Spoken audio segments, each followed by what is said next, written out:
బలహీనులం అని ప్రశ్నిస్తే మొదటగా మనం శారీరకంగా చాలా బలహీనులం.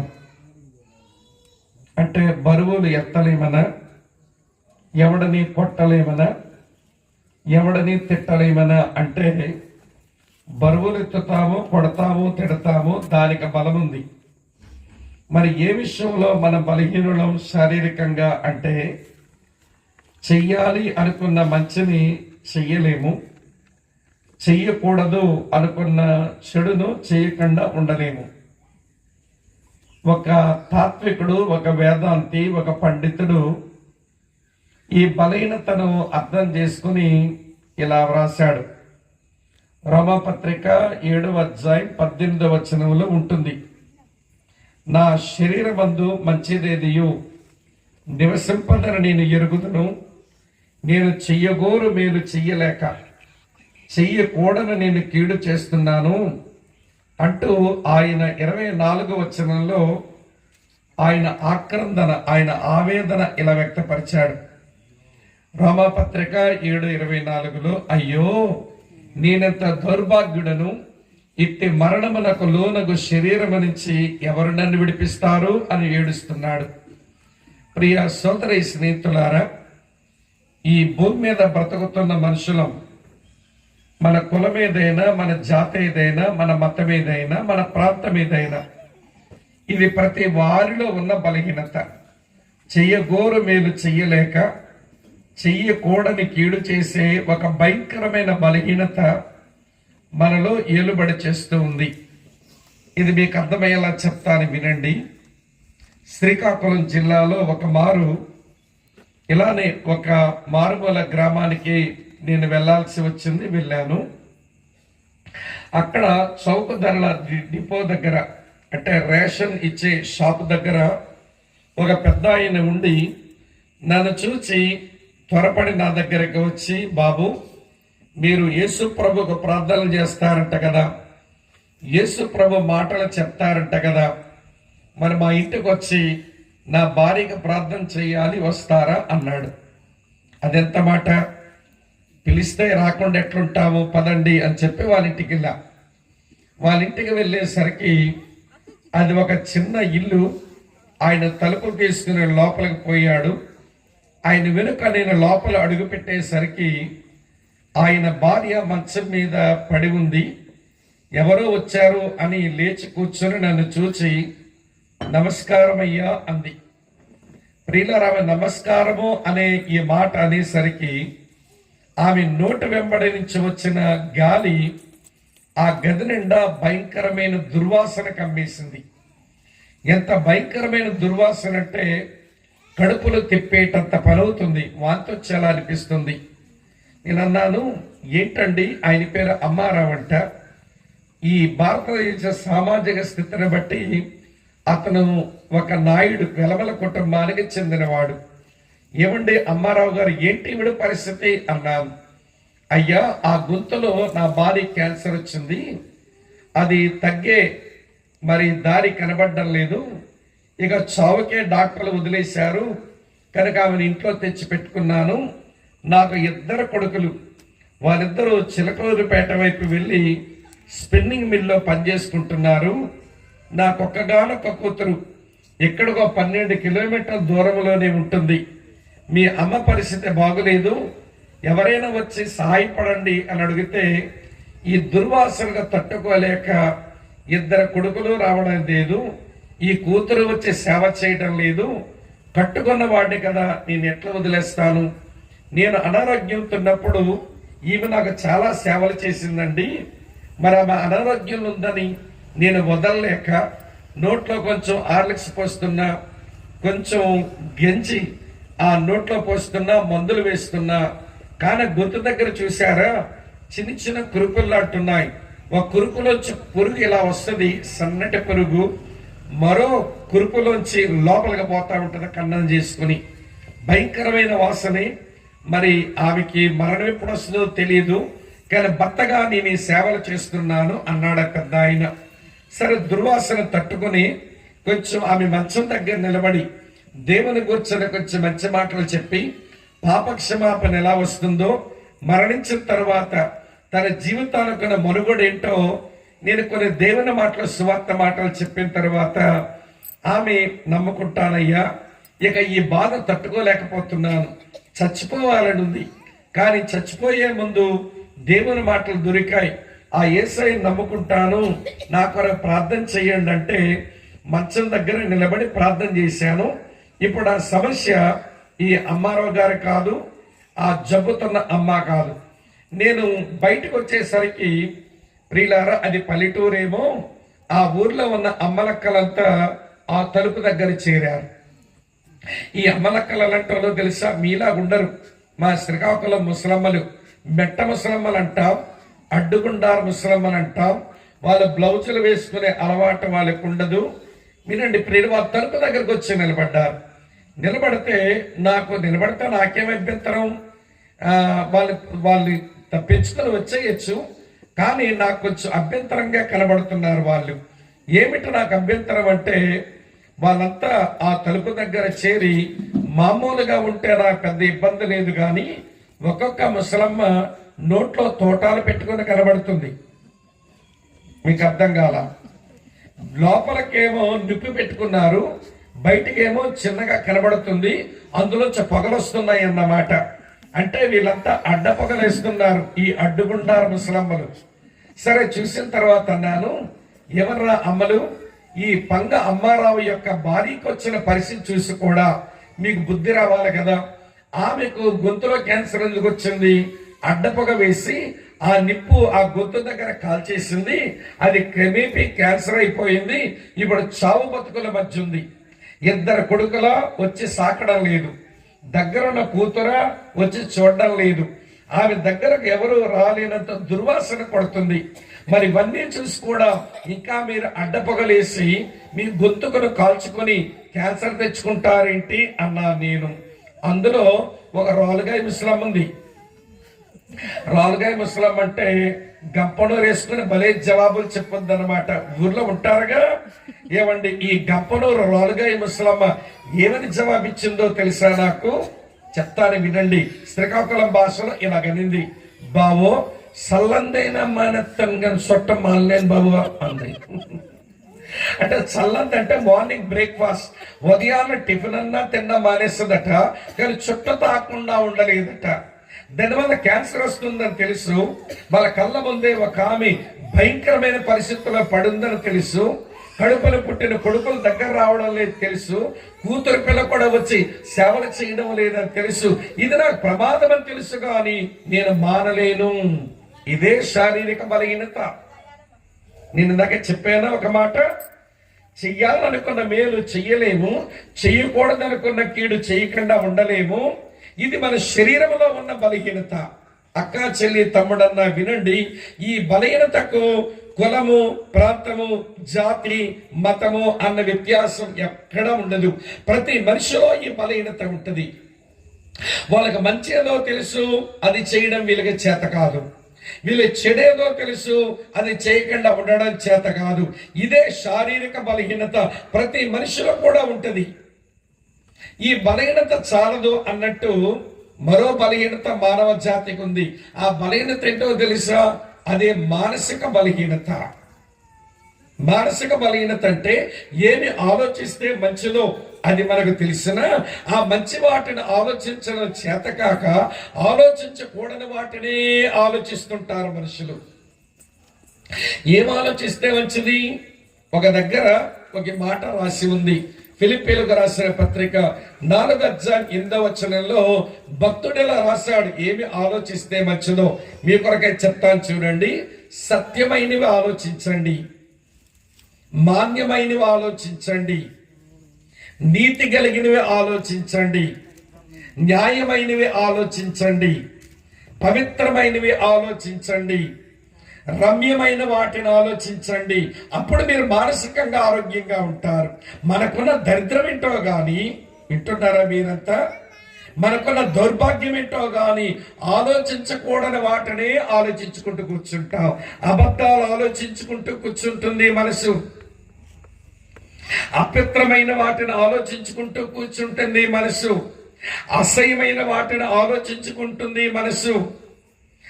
దుర్నీతితో కూడిన వాటిని ఆలోచించుకుంటుంది మనసు, అన్యాయమైన వాటిని ఆలోచించుకుంటుంది మనసు, ఆలోచించకూడని వాటిని ఆలోచించి ఈ పాడు ఆలోచనల వలన వినండి మన మానసిక బలహీనం అయిపోతున్నాం.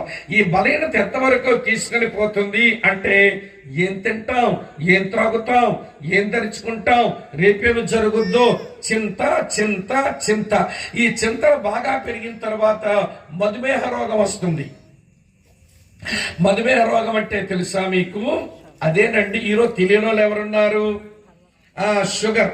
మేము ఎవరైనా ఇంటికి వెళ్తాం, కాఫీయా టీ అని అడుగుతుంటారు. నా బోటోడికి అడగక్కర్లేదు, ఏమీ తాగే మనిషిని కాదుగా, కానీ అడుగుతారు కొంతమంది, మీరు కాఫీయా టీ అంటే వీళ్ళంటారు మీరేదో కాఫీయో టీయో ఇవ్వండి అని చెప్పగానే వెంటనే అట్నుంచి ఏ మాట వస్తుందో తెలుసా?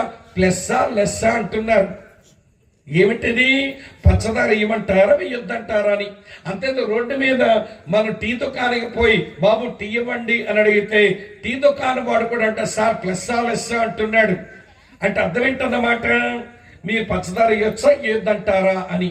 కొంతమంది అంటారు ఇంకేం ప్లస్ చేస్తావరా బాబు, లోపలే పెద్ద ఫ్యాక్టరీ ఉందా, లెస్సే పెట్టిరా అంటున్నాడు.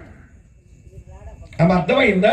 ఈ మధుమేహ రోగం ఇది చాలదన్నట్టు దీంతో పాటు ఊరికే అనవసరమైన చింతన పెంచుకొని అనవసరమైన భయాలు తెచ్చుకొని మనలో కొంతమంది బీపీలు కూడా వస్తున్నాయి. చింతలు, బీపీలు. ఆ బీపీ అంటే రక్తపోటు కదా, బీపీ అంటే రక్తపోటు. ఒకటే మీకు తెలిసేమో, నాకు మరో 3 బీపీలు తెలుసు. అమ్మ చెప్పమంటారా? ఈ ఆడవాళ్ళందరికీ ఒక బీపీ ఉంటది. ఆ బీపీ పేరేంటంటే బత్తపోరు. ఇదొక బీపీ.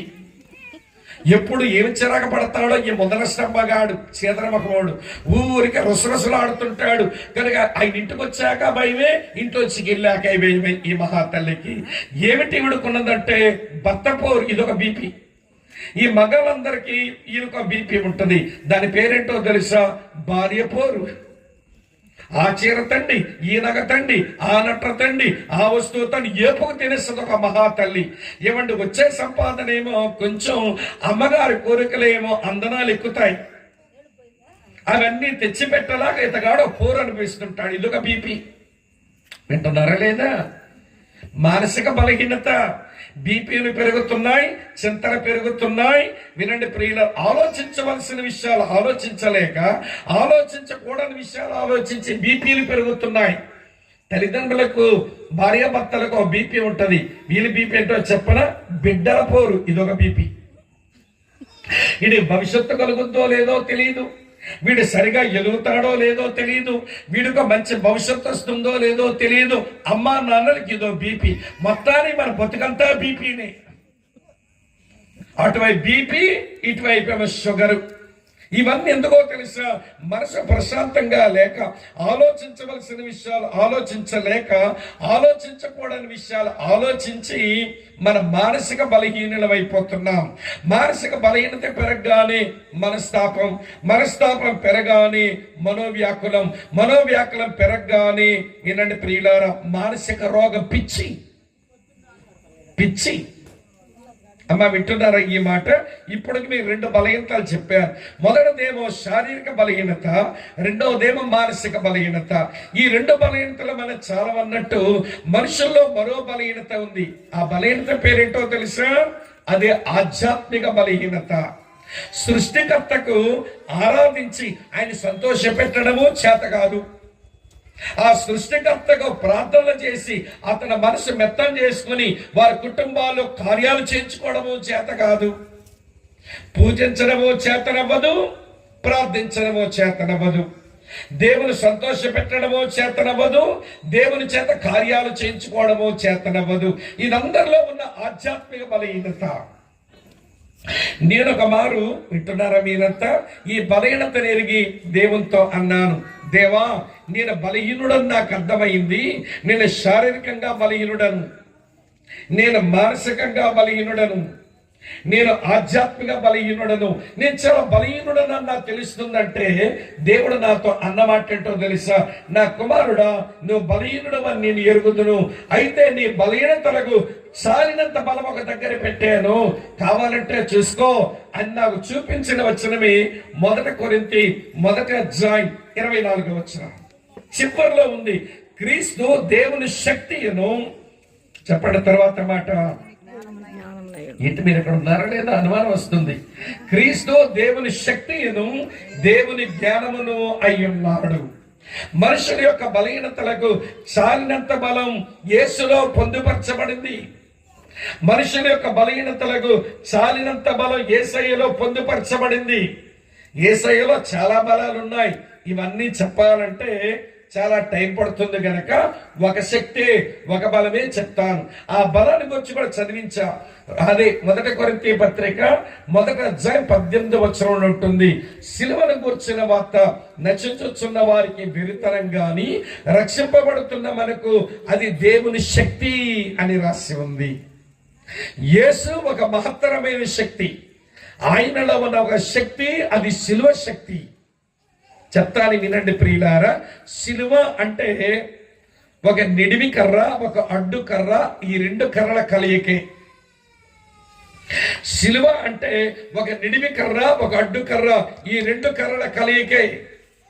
ఈ నిడివి కర్ర ఎలాంటిదో తెలుసా? దానికి ఏమనంటారంటే అది ధర్మశాస్త్రపు కర్ర. ఈ మనుషులు దేవుడు చెప్పిన ఆజ్ఞలు అనుసరించగా వీళ్ళు పాపం చేస్తున్నారు, వీళ్ళ మీద ఇట్లా పడి చీచి చెండాడుతానంటుంది ఆ కర్ర. అయితే ప్రియులారా, ఈ అడ్డు కర్ర దాని పేరే కృపాకర్ర. ఆ కర్ర అంటుంది, అయ్యో దేవుడా, వీళ్ళ మీద నీ ధర్మశాస్త్రాన్ని బట్టి పడితే ఎవడు బ్రతికి బట్టగట్టగలుగుతాడు? అందరూ బలహీనులే కదా,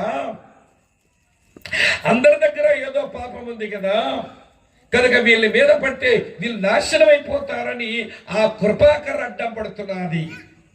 అమ్మా వింటున్నారా? ఇప్పుడు ధర్మశాస్త్రపు కర్ర మన మీద పడి చీల్చి చెండాడాలనుకుంటే ఈ కృపాకర్ర అడ్డం పడి దేవుని కోపాన్ని ఆపుతుందన్నమాట. అయితే ఆ రెండు కర్రలు కలవాలి, రెండు కర్రలు కలవాలి.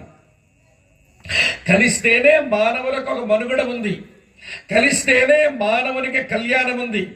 ఆ రెండు కర్రలు కలిస్తేనే మానవులకు దీవెన ఉంది. చెప్తాను వినండి. ఈ రెండు కర్రల్లో ఈ నిడివి కర్ర యువతల దేవుడు ఉన్నాడు, అడ్డు కర్ర యువతల మనుషులు ఉన్నాం.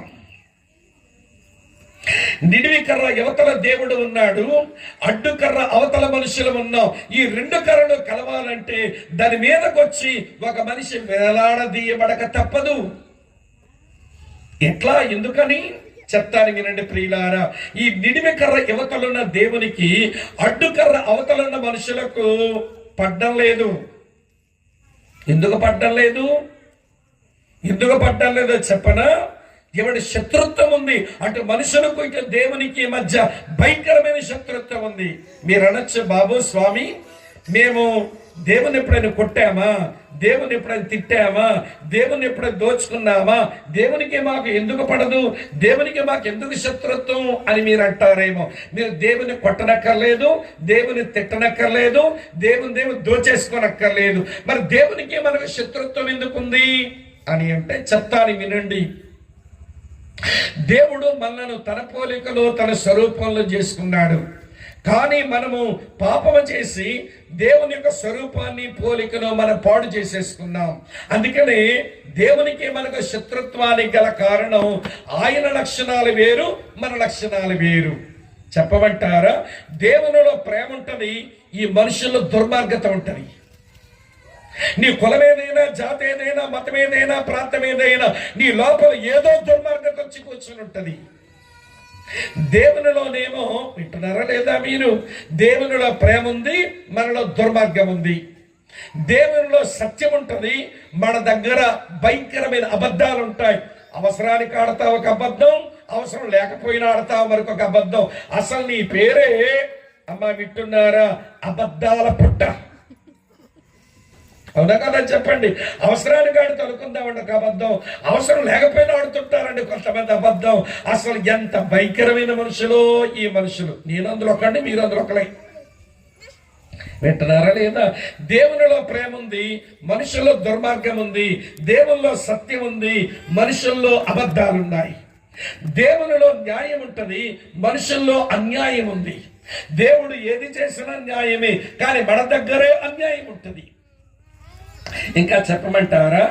చెప్తాను వినండి ప్రియులారా, దేవునిలో పవిత్రత ఉంటది, మనుషుల్లో అపవిత్రత ఉంటది. ఇప్పుడు మీరే చెప్పండి, ప్రేమ దుర్మార్గం కలిసి ఉంటాయా? కుదరదు. పవిత్రత అపవిత్రత కలిసి ఉంటాయా? కుదరదు. అమ్మా వింటున్నారా లేదా మీరు? సత్యము అబద్ధాలు కలిసి ఉండగలుగుతాయా? కుదరదు.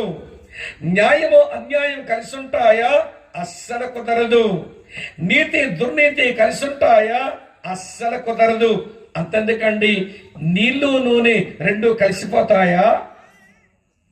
ఎవర్రా ఇక్కడ ఉన్నారా లేదా? మీరు నాకు అనుమానం వస్తుంది. నూనె నీళ్లు కలిసిపోతాయా? అవి కలవవు. అవి కలపడం మన వల్ల కాదు.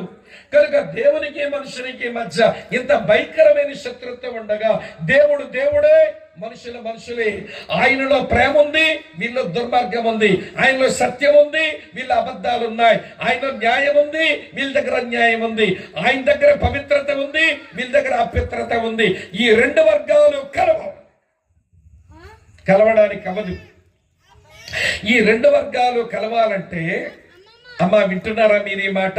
ఈ రెండు వర్గాలు కలవాలనంటే అటువైపు మన మీద పడబోతున్న ఆ ధర్మశాస్త్రపు దేవుని కోపపు కర్ర, ఇటువైపు అడ్డుకర్ర కృపాకర్ర, ఈ రెండు కలవాలి. ఈ రెండు కలవాలంటే దాని మీద వేలాడడానికి ఒక వ్యక్తి కావాలి. ఆ వ్యక్తి ఎలా ఉండాలో చెప్పనా? ఉత్తి దేవుడైనా పనికిరాడు, ఉత్తి మనిషి అయినా పనికిరాడు. ఉత్తి దేవుడైనా పనికిరాడు, ఉత్తి మనిషి అయినా పనికిరాడు. మీకు అర్థమైనా చెప్పనా? నేను మీనవలే కదా, ఊరి పేరు మర్చిపోతున్నాను మళ్ళీ. మిన్నకాలు. ఓకే, మీనవాళ్ళు అంటే ఏదో ఊరి జ్ఞాపకం వచ్చిందా? మిన్నకాలకు వచ్చా. ఎవరితోనో నాకు దెబ్బలాట వచ్చింది.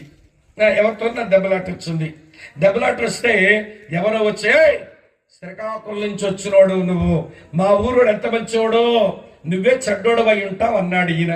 నేను అన్నాను, సార్ మేమిద్దరం దెబ్బలాడుకుంటే మధ్యలోకి వచ్చి మా ఊరోడు మంచోడు, నువ్వే చెడ్డోడు అన్నావు, ఇంతగా ఆయనకి ఏమవుతావు అన్నాను. ఈయన బామర్దని అన్నాడు. ఓహో అదే కథ. వాడి బామర్దు కాబట్టి వాడు మంచోడు, నేను చెడ్డోడు అంట. వెలవయ్యా, పెద్ద పెద్ద మనిషివి అన్నాను. ఈలోగా నేనెవరికో ఫోన్ చేసి పిలిచా. వాడు వచ్చాడు, సార్ మా శ్రీకాకుళం స్వామి ఎంత మంచోడు, నువ్వే చెడ్డోడు అయి ఉంటావు అన్నాడు. ఆయన అన్నాడు, మేమిద్దరం దెబ్బలాడుకుంటే మధ్యలోకి వచ్చి ఆడు మంచోడు నేను చెడ్డోడు అంటే ఎవడవరా నువ్వు అన్నాడు. అంటే ఈ స్వామి బామర్దుని అన్నాడు. ఓహో ఆడు బామర్దు కనుక ఆడు మంచోడు నేను చెడ్డోడు అంట, పోరా ఇక్కడి నుంచి అన్నాడు. అంటే మా ఇద్దరి మధ్య తగు వస్తే నా పక్షంగా మాట్లాడే మా బామర్ది పనికిరాడు చెప్పరే, ఆయన పక్షంగా మాట్లాడే ఆయన బామర్ది పనికిరాడు. మా ఇద్దరిని కలపాలనంటే మా ఇద్దరిని ఎరుగునోళ్ళు ఎవరో మధ్యలోకి వచ్చి సర్ది చెయ్యాలి, మధ్యలోకి వచ్చి సమాధానపరచాలి. ఏ వర్గానికి చెందినోడైనా కుదరదు. దేవునికి మానవ జాతికి మధ్య ఆ విభేదం ఉంటే ఉత్తి దేవుడైనా పనికిరాడు, ఉత్తి మనిషి అయినా పనికిరాడు. దేవునికి అనంత జ్ఞానం ఉంటుంది కదా. మన సృష్టిని చేస్తాం, తర్వాత మనుషులను చేస్తాం.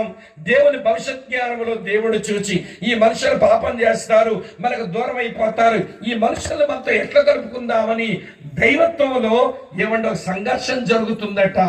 దీన్ని గాడ్ హెడ్ డిస్కషన్ అంట.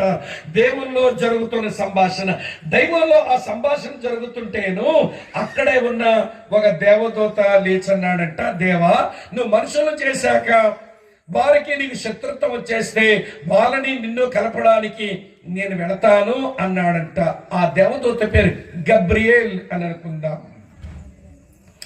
ఏమయ్యా గబ్రియేల్, మనుషుల్ని నన్ను కలపడానికి వెళ్తావా అన్నాడు. ఓఎస్ దేవా కలపడానికి వెళ్తాను అన్నాడు.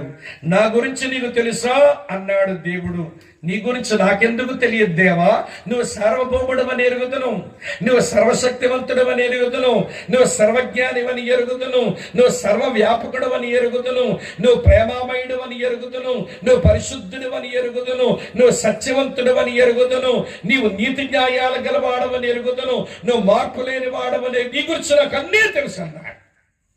చాలా సంతోషం గబ్రియేల్, పోతావా మరి మనుషుల దగ్గరికి అన్నాడు. వెళ్తాను దేవ అన్నాడు అనుకుందాం. సరే ఇప్పుడు గబ్రియేల్ దేవుడు పంపిస్తే తిన్నగా మన ఊరు వచ్చాడు. ఏ ఊరు? మిన్నకాలు వచ్చాడు. మిన్నికలు వస్తే మన మీటింగ్కే వచ్చాడు. ఇప్పుడు దేవదూత గబ్రియేలుతో మాట్లాడదాం. ఎవరు మాట్లాడతారు? మైకి మీకు అందరికి ఇవ్వలేదుగా, నాకు ఇచ్చాడు, నేనే మాట్లాడతా, వినండి. ఆయన వస్తున్నాడు. వస్తుంటే, హే ఎవరవయ్యా నీవు? మా ఊరు వచ్చి మా మీటింగ్ వచ్చావన్నాను. నేను పరలోకం నుంచి వచ్చానండి, నా పేరు గబ్రియేల్ అన్నాడు. మంచిదయ్యా, ఏ పని మీద వచ్చావన్నాను. దేవునికి మీకు శత్రుత్వం ఉంది, దేవుణ్ణి మిమ్మల్ని కలుపుదామని వచ్చానండి అన్నాడు. మంచిది గబ్రియేల్ గారు, చాలా గొప్ప పని మీద వచ్చారు, నిండా వందనాలు అన్నాను. అన్న తర్వాత అడిగాను, దేవుని గురించి తెలుసా అన్నాను. నేను దేవుని ప్రధాన దూతల్లో ఒక దూతనండి, దేవుడు అడిగితే దేవుని గురించి నాకు తెలిసినవన్నీ చెప్పేశాను అన్నాడు. మంచిది గబ్రియేల్ గారు, మరి మా గురించి తెలుసా? మీ గురించి తెలియాలా? ఏదో అడగండి చెప్తానన్నాడు. ఏమి లేదు గబ్రియేల్, మేము రోజుకి 3 పూటల బస్సు ఎక్కుతాం దిమ్మకొక్కల్లాగా. ఉదయాన్నే 12 ఇడ్లీలు వేస్తాం, మధ్యాహ్నం ఏమో ప్లేట్లో పెట్టే తెల్లటి కేజీ పర్వతం లేపుతాం, మళ్ళీ సాయంత్రం చెంబుడు కాఫీ తాగుతాం, పావు కేజీ పకోడీ వేస్తాం, రాత్రికేమో కూర బాగుంటే మరొక 1/2 కేజీ తెల్ల పర్వతం, అదేనమ్మా తెల్లన్నం లేపేస్తాం. మరి గబ్రియేల్లో తింటావా అన్నాను. అదేం మాట అండి, శరీరం అన్న మీకు ఆకలేస్తుంది, మీరు తింటారు, నేను దేవుని దూత, నా శరీరం ఉండదుగా, నేను తిననండి అన్నాడు. ఏమయ్యా, ఈ జారడ పొట్ట కొరకు అడ్డమైన గడ్డి కరుస్తున్నారు ఈ మనుషులు. ఈ తప్పుడు పనులు ఎందుకు చేస్తున్నారు? ఈ పాపాలు ఎందుకు చేస్తున్నారు? ఈ జారడ పొట్ట కొరకేనయ్యా బాబు. మాలాగా ఆకలమునోడివి, మాలాగా తినని వాడివి, మా ఆకలి కొరకు మేము చేసే తప్పిదాలు ఎరగని వాడి మా పక్షంగా ఏం మాట్లాడుతావు? నిజమే కదా అన్నాడు. వచ్చావు కనుక ఇంకో మాట్లాడుతాను చెప్పు, ఇంకో మాట్లాడుతాను, దీనికన్నా జవాబు చెప్పు, అడగండి అయ్యా అన్నాడు. ఏం లేదు గబ్రియేల్, మేము బాగా నిద్రపోతాం. మా వాళ్ళు కొంతమంది వాక్యం వినడానికి వచ్చి కూడా కునుకు మొక్కలు కునుకుతూనే ఉంటారు. వీళ్ళు కునుకు మొఖం తగలయ్యా, వీళ్ళు నిద్రపోతారయ్యా. గబ్రియేల్, మేము బాగా నిద్రపోతాం. మా అక్కలు కూర వండుతూనే గరిటె కలుపుతూనే కురికే రకాలు ఉంటాయి, కొన్ని కురికి మొఖాలు అక్కలు ఉంటారు. మేము బాగా నిద్రపోతాం గబ్రియేల్, నువ్వు నిద్రపోతావా అన్నాను. అదేం మాట అండి, శరీరం ఉంటే అలసట వస్తుంది, అలసిన శరీరం నిద్రపోతుందండి, నాకు శరీరం ఉండదుగా, నేను దేవదూతనగా, నాకేమి నిద్ర వస్తుంది అన్నాడు. ఏమయ్యా, మాకులాగా తినలేవు, మాకులాగా నిద్రపోలేవు, మరి మా సంగతి తెలియనోడు మా పక్షంగా నిలబడతావు? పోనీ సరే, చివరి మాట అడుగుతా, దానికన్నా జవాబు చెప్పు, లేకపోతే తోక ముడుచుని పో పరలోకానికి అన్నాను. అడగవయ్యా బాబు అన్నాడు. ఏమి లేదు గబ్రియేల్, మేము ఏదైనా కష్టం కలిగినా, ఏదైనా ఇబ్బంది వచ్చినా బాగా ఏడుస్తాం గబ్రియేల్, నువ్వు ఏడుస్తావా అన్నాను. అదేం మాట అండి, శరీరం ఉంటే భావోద్రేకాలు ఉంటాయి, ఎమోషన్స్ ఉంటాయి. ఈ భావోద్రేకాలు కలిగిన మనుషులు ఏడుస్తారు. మరి నాకు శరీరం లేదు కదండి, నేను దేవదూతను కదా, నేనేమి ఏడుస్తాను, నాకు ఏడుపు రాదు అన్నాడు. ఏమయ్యా, మాకులాగా తినలేవు. ఇక్కడ ఉన్నారా లేదా? మీరు లీనమైపోయారంటే మొత్తం అందులో పోయినట్టున్నారు మీరు. సరే వినండి, లీనమంటే పర్వాలేదు. మాకులాగా తినలేవు, మాకులాగా నిద్రపోలేవు, మాకులాగా ఏడవలేవు, మరి మా పక్షంగా ఏం మాట్లాడతావు? నీకు దేవుని గురించి తెలుసు, మా సంగతే తెలియదే అన్నాను. అవునండి, ఇరు వర్గాలు కలపడానికి దేవుని వైపు నేను పనికొస్తానేమో గాని మీ వైపు దమ్మిడికి పనికొచ్చేలాగలే. నీకు దండవరా బాబు, గంపడో రేసుకుని మీద పడిపోయావు, ఎల్లొస్తానమ్మా అందరికి వందనాలు పోయాడు.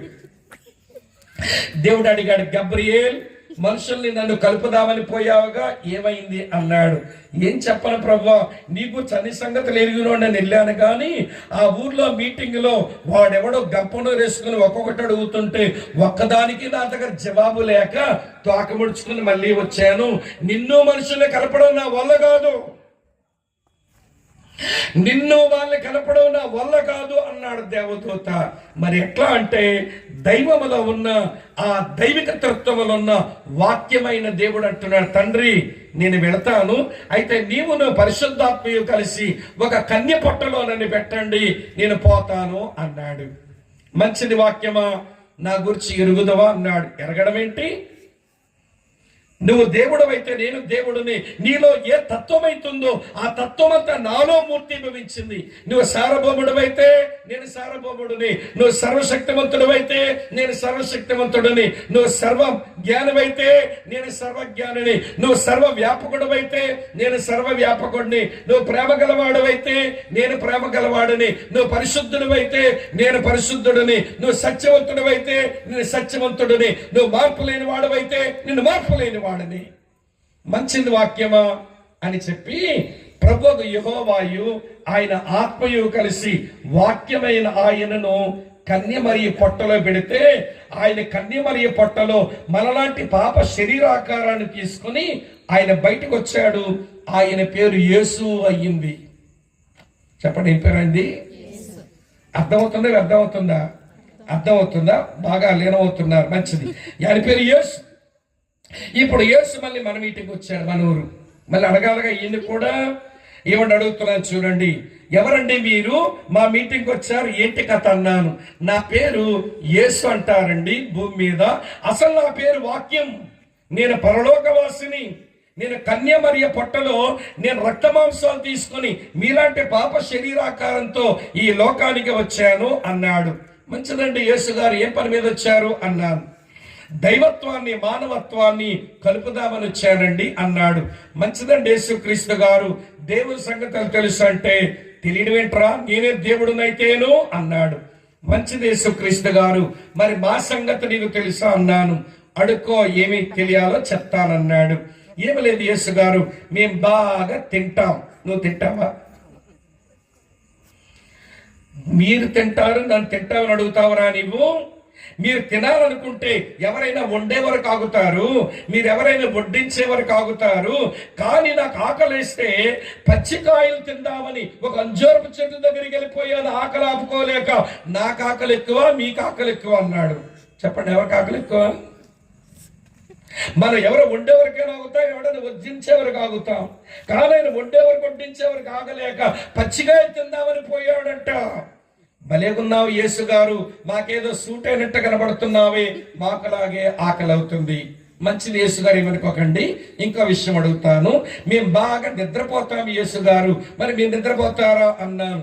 మీరేమి నిద్రపోతారా? ఎవడైనా చప్పుడు చేస్తే, పిల్లలు అల్లరి చేస్తే నిద్రపోలేక మీకు మెలకు వస్తుంది. కానీ నేను ఒకరోజు సముద్రములో నేను ప్రయాణం చేస్తుండగా సముద్రమే తుఫాను రేగింది, గాలి రేగింది, అలలు వచ్చి మా దోణిని కొడుతున్నాయి. కానీ వాడ అడుగున నేను ప్రశాంతంగా పడుకున్నాను. మీకు నిద్ర ఎక్కువ, నాకు నిద్ర ఎక్కువ అన్నాడు. చెప్పరే, ఎవరికి నిద్ర ఎక్కువ? యేసుకే నిద్ర ఎక్కువ. మనలాగే నిద్రపోతున్నాడు. మరి యేసు గారు ఏమనుకోకండి, చివరి మాట అడిగేస్తాను, ఆ మాట కన్నా జవాబు చెప్పండి అయ్యా అన్నాను. అడుక్కోరా బాబు అన్నాడు. ఏమి లేదు యేసు గారు, ఎవరైనా మాకు చచ్చిపోతే ఏమైనా కష్టం వస్తే మేము బాగా ఏడుస్తామండి, మరి మీరు ఏడుస్తారా అన్నాను. ఆయన అన్నాడు, మీరేం ఏడుస్తారు? మేమన్నీ దొంగేడుపులు అయితేను. మావి దొంగేడుపులా?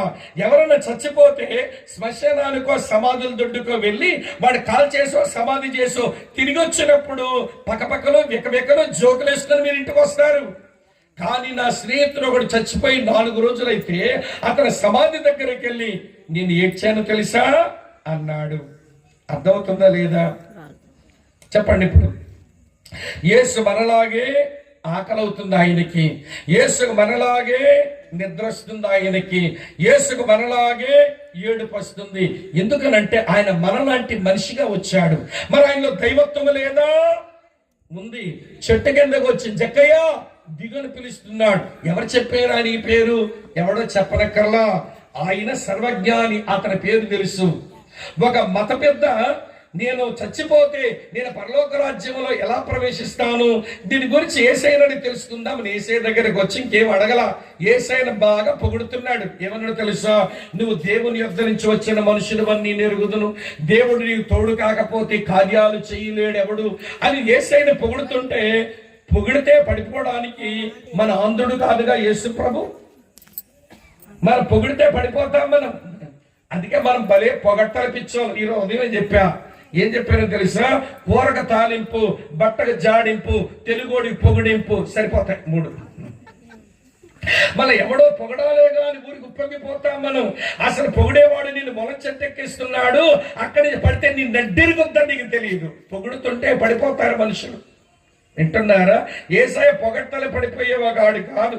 అతగాడేం పొగడేస్తుంటే నీ పొగడ్తలు కొంచెం ఆపవయ్యా, నువ్వు పరలోక రాజ్యంలో అడుగు పెట్టాలనుకుంటే నువ్వు తిరిగి జన్మిస్తే గాని పరలోక రాజ్యములకు రాలేవు అని అతడు ఏ ప్రశ్నతో వచ్చాడో అతడు అడగక మునిపే చెబుతున్నాడు. ఆయన దేవుడు, ఆయన దైవత్వానికి దేవుడు, అతని మానవత్వానికి మనిషి. ఇందాకే చెప్పానుగా, వినండి ప్రియులారా, ఈ నిడివి కర్ర మన మీద పడకుండా ఈ అడ్డుకర్ర అడ్డం పడి మన మీద ఆపాలి అనుకుంటే ఆ రెండు కర్రలు కలపడానికి ఒక వ్యక్తి వచ్చి వేలాడాలి. ఆ వ్యక్తి ఉత్తి దేవుడైనా పనికిరాడు దేవుని వైపు నుంచి, ఉత్తి మనిషి అయినా పనికిరాడు మనుషుల వైపు నుంచి. మరి ఎవరు కావాలి? దైవత్వానికి దేవుడు అవ్వాలి, మానవత్వానికి మనిషి అవ్వాలి. మనుషుల పక్షంగా నిలిచే మనిషి అవ్వాలి, దేవపక్షంగా నిలిచిన దేవుడు అవ్వాలి. యేసు ప్రభు ఎవరంటే, అమ్మ వింటున్నారా, అటు దైవత్వానికి దైవ స్వభావం, ఇటు మానవత్వానికి మానవ స్వభావం కలిసిన దైవనరుడు ఆయన. యేసు లాంటి ఇలాంటి వ్యక్తి ప్రపంచంలో వేరొకడెవడు లేడు. ఇంగ్లీష్లో ఆయన ఏమంటారంటే, యేసు ప్రభు హైపోస్టాటిక్ యూనియన్ పర్సన్ అంటారు. అనగా రెండు స్వభావాల మిళితమైన ఒక దైవిక వ్యక్తి యేసు ప్రభు.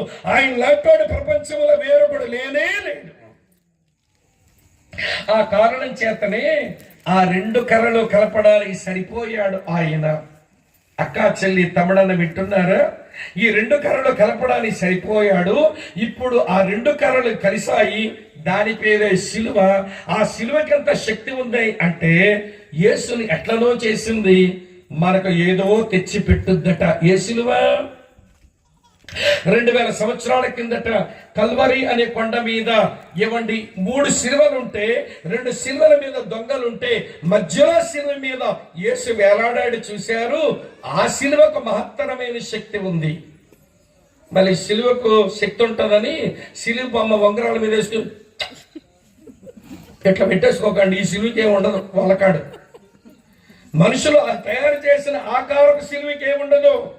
గుడి మీద పెట్టారు, బడిలో పెట్టారు, ఇంటి మీద గోడ మీద పెట్టారు, ఆభరణాల మీద సిలువ చెక్కించుకున్నారు, ముద్దులు పెట్టేసుకుని ఏమండి పెద్ద దిశలు తీసేసుకుంటారు. సిలువకి ఏమీ ఉండదు.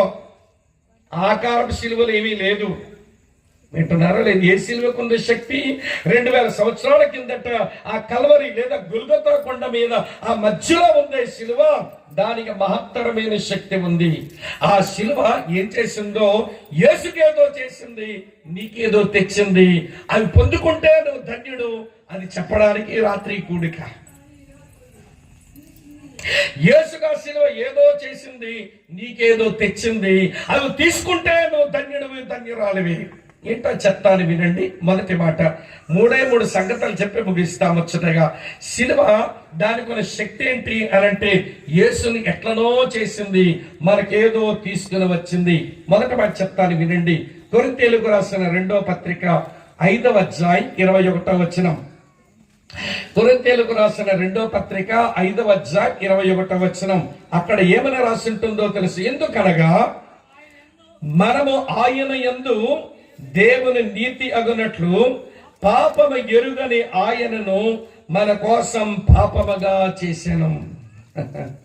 ఈ సిలువ యేసునెట్లా చేసింది అనంటే, పాపము ఎరగని ఆయనను పాపముగా చేసింది. పాపిగా కాదు. యేసు ఎన్నడూ పాపి కాడు.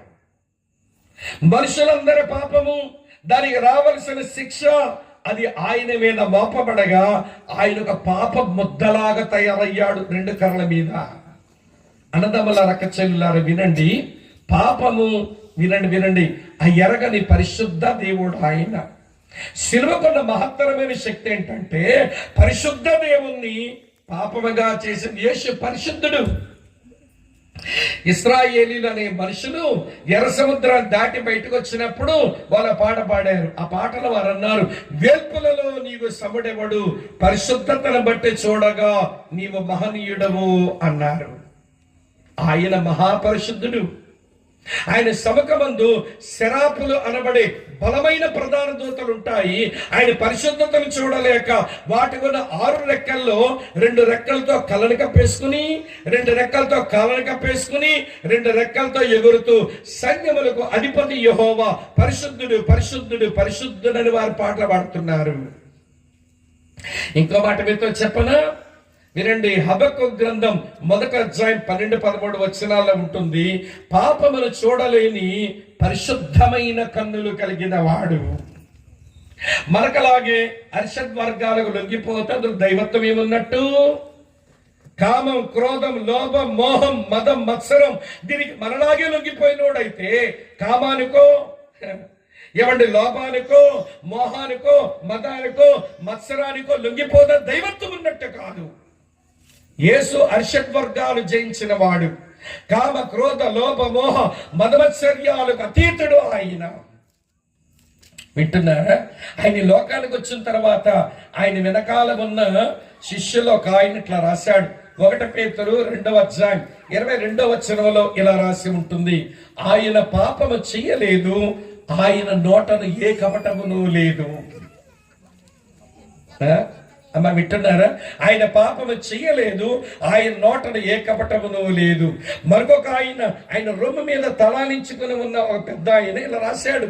1 యోహాను పత్రిక 3:5 ఉంటుంది, పాపములను తీసివేయుటకు ఆయన ప్రత్యక్షమాయను, ఆయన పాపమేమీయూ లేదు. పాపము చెయ్యనివాడు, పాపమే లేనివాడు. ఇప్పుడు మనం చదివేమే వచనం, ఆయన పాపమే ఎరగనివాడు. He did no sin, he had no sin, he knew no sin.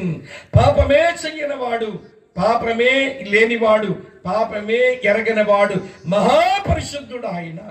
ఈ సిలువకెంత శక్తి ఉందంటే అటువంటి పరిశుద్ధుడైన ఆయనను ఒక పాప ముద్దలాగా వేలాడదీసింది. సిలువను గూర్చిన వార్త నశించుచున్న వారికి వెరితనం గాని రక్షించబడుతున్న మనకు అది దేవుని శక్తి. ఏమిటబ్బా సిలువలో ఉన్న దేవుని శక్తి అని అంటారా? వినండి, పరిశుద్ధ దేవుణ్ణి పాపముగా చేసి కలిగింది. సరే, ఇంకా దాని శక్తిగా చెప్తాను. పాపులమైన మనకు దేవుని నీతిని తెచ్చి పెట్టిందట. మనమంతా పాపులం. మేమేం పాపం చేసామండి అంటారేమో. నువ్వేం పాపం చేయనక్కర్లా, దేవుని గుణాలకు వ్యతిరేకమైన గుణాలతో బతుకుతున్న నీవు పాపాత్ముడు అని దేవుడు అంటున్నాడు. మన పాప స్వభావంతో పుట్టాము గనక చిన్నప్పటి నుంచే మన లోపల పాప స్వభావం ఉంది. ఎలాగని చెప్పనా? ఈ చిన్న పిల్లగాడు, ఈ తొంటరోడు, అల్లరోడు గ్లాస్ పగల కొట్టేశాడు. అమ్మొచ్చిందిరా, ఎవడరా ఈ గాజు గ్లాసు పగల కొట్టిందంటే, మమ్మీ నేను కాదు మమ్మీ, అక్క అన్నాడు. వీడికి అబద్ధం ఆడ్డా ఎవరు ట్రైనింగ్ ఇచ్చాడమ్మా? వీడికి అబద్ధం ఆడ్డానికి ఎవరు ట్రైనింగ్ ఇచ్చాడు? ఎవరు ట్రైనింగ్ ఇవ్వకాలి? నేచర్. అబద్ధం ఆడే స్వభావం మనిషి పుట్టుకలోనే ఉంది. అదే పాప స్వభావం. పాపం పెద్ద కూతురు ఎదుగుతుంది కదా అని కూర పెడుతూనే కొంచెం ఎక్కువ కూర పెట్టింది. ఈ చిన్న కూతుర్లు ఉంటారే, అమ్మో రోలుగాయ పిల్లలు, ఈ చిన్న కూతురు అక్క పెట్టే ఆ మొక్క అంది. పాప పెద్ద కూతుర్లు ఎప్పుడు కొంచెం అమాయకం ఉంటారు. పెద్ద పిల్లలు ఎవరైనా కొంచెం అమాయకమే. చిన్నోళ్ళే రోలుగాయ పిల్లలు. నేను పెద్ద కొడుకుని అందుకలా చెప్పుకుంటా. అక్క పెట్టే మొక్క అంది. చెల్లి నేను ఇవ్వనే అంది. వాళ్ళ అమ్మ కొంచెం వంటగదిలోకి వెళ్ళగానే అక్క ప్లేట్లోంచి లాగేసుకుని వేసుకుంటుంది. ఆ పిల్ల ఏడవగా జుట్టు పట్టుకొని లాగేసుకుంది. ఈ అసూయతనము, ఈ పోటీ తత్వం ఆ చిన్న పిల్లకి ఎవడు నేర్పించాడండి? ఎవడు నేర్పించక్కల్లా, స్వభావంలోనే ఉంది. అందుకనే చిన్నప్పుడు ఈ చిన్నపిల్ల కాన్వెంట్కి వెళ్తే ఒక రైమ్ నేర్పిస్తారు కాన్వెంట్ టీచర్లు. జానీ జానీ, చూసారా మంచి మొదలెట్టేస్తున్నారు అప్పుడే, పర్లేదు రండి. Johnny Johnny, yes papa, eating sugar, no papa, telling lies, no papa, open your mouth, ఆహా. ఏంటిదంటే వాళ్ళ నాన్న అడుగుతున్న, ఒరే జానీ జానీ అన్నాడు. ఎస్ పప్పా, ఏమి నాన్నగారు అన్నాడు వీడు. ఈటింగ్ షుగర్, పంచదార తిన్నావేంట్రా అన్నాడు. నో పప్పా అన్నాడు. టెల్లింగ్ లైస్, అబద్ధాలు చెప్తున్నావా అన్నాడు. నో పప్పా అన్నాడు. ఓపెన్ యువర్ మౌత్ అన్నాడు నాన్న. ఆహా అన్నాడు. నోట్ల పంచదార కనబడుతుంది. ఈ పిల్లాడికి అబద్ధం ఆడడం ఎలా నేర్పిస్తారు? ఎవరు నేర్పించక్కల్లా. పోటీతత్వం ఎవరు నేర్పిస్తారు? ఎవరు నేర్పించక్కల్లా. అసూయ బుద్ధి ఎవరు నేర్పిస్తారు? ఎవరు నేర్పించక్కల్లా. అమ్మా నాన్న కళ్ళు కప్పి టెంకి జల్ల కొడతాడు. ఎవరు నేర్పించారు? మన స్వభావంలో ఉందండి. ఆ పాప నైజముతో పుట్టాము గనక ఇక పాప పనులు చేస్తాం. ఇలా చెప్తాను, మీకు బాగా అర్థమవుతుంది. వేప చెట్టు వేరు చేదుగా ఉంటుంది. ఇప్పుడు వేప చెట్టు కాసే కాయలు చేదు కాయలే కాస్తుంది, అంతేనా? వేప చెట్టు వేరు, అది చేదు వేరు. అది కాసిన వేపకాయలు చేదు కాయలే కాస్తుంది. నీ పాప స్వభావంతోనే అమ్మ నాన్న పొట్టలోంచి పుట్టావు. అందుకనే పాప స్వభావం ఉన్న కారణం చేత మనమంతా పాప పనులు చేసిన వాళ్ళమే. నాలో ఏ పాపం లేదని చెప్తే నువ్వు పచ్చబద్దాలు ఆడుతున్నావు. అంతెందుకంటే నేను యేసు ప్రభువుని నమ్మకములకు ఉదయాన్నే సంధ్యావందనం చేసుకుంటూ ఏమండి నీళ్లు కొంచెం ఇట్లా ఎగరవేసి పైకి పాపోహం పాపకర్మ పాపాత్మ పాప సంభవాయ త్రాహిమాం కృపాయ దేవ శరణాగత వత్సలా అని ప్రార్థన చేసుకున్నా. ఓ దేవుడా, నేను పాపంలోనే పుట్టాను, నేను పాప పనులు చేశాను, ఈ పాపం నుంచి నన్ను విడిపించవా ఓ దేవుడా అని ప్రార్థన చేసుకున్నా. మరి పాపను ఒప్పుకుంటున్నావుగా, మరి పాపం లేదంటావే? ప్రతి సాయంత్రం అమ్మ వింటున్నారా? ఉదయమేమో సంధ్యావందనం అయిపోయిన తర్వాత రాత్రి సాయం శాఖలో నేను ఉంటున్నప్పుడు మాకు నేర్పించారు. ఏమన్నారో తెలుసా? అసతోమ సద్గమయ తమశోమ జ్యోతిర్గమయ మృచోర్మ అమృతంగమయ ఓం శాంతి శాంతి శాంతి అని నేర్పించారు. ఏంటి దీని తాత్పర్యం? అసతోమ సద్గమయ అంటే నా గతము అసత్యమయ్యా, నన్ను ఇప్పుడు సత్యములోకి నడిపించవా. తమ శోమ జ్యోతిర్గమై అంటే వింటున్నారా ప్రియులారా? ఇప్పుడు నేను చీకటిలో ఉంటుని వెలుగులోకి నన్ను నడిపించవా. మృత్యోర్మ అమృతంగమై అంటే నా భవిష్యత్తు మరణం నాకు జీవములోకి నడిపించవా. నా గతమ సత్యం సత్యములోకి నడిపించు, నా వర్తమాన కాలం చీకటి వెలుగులోకి నడిపించు, నా భవిష్యత్తు మరణం నాకు జీవంలో నడిపించని పాపులను ఒప్పుకుంటేనే ప్రార్థన చేస్తామే. మరి పాపి అంటే అంత ఒళ్ళు మండుద్దో?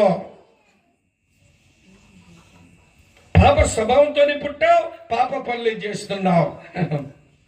మళ్ళీ పాపి అని అప్పుడప్పుడు శ్లోకాల వల్ల ఇచ్చినప్పుడు చెబుతుంటావు, కానీ పాపివి అంటే మాత్రం ఒళ్ళు మండుద్ది మనుషులకు. అదేం మైదా రోగమో.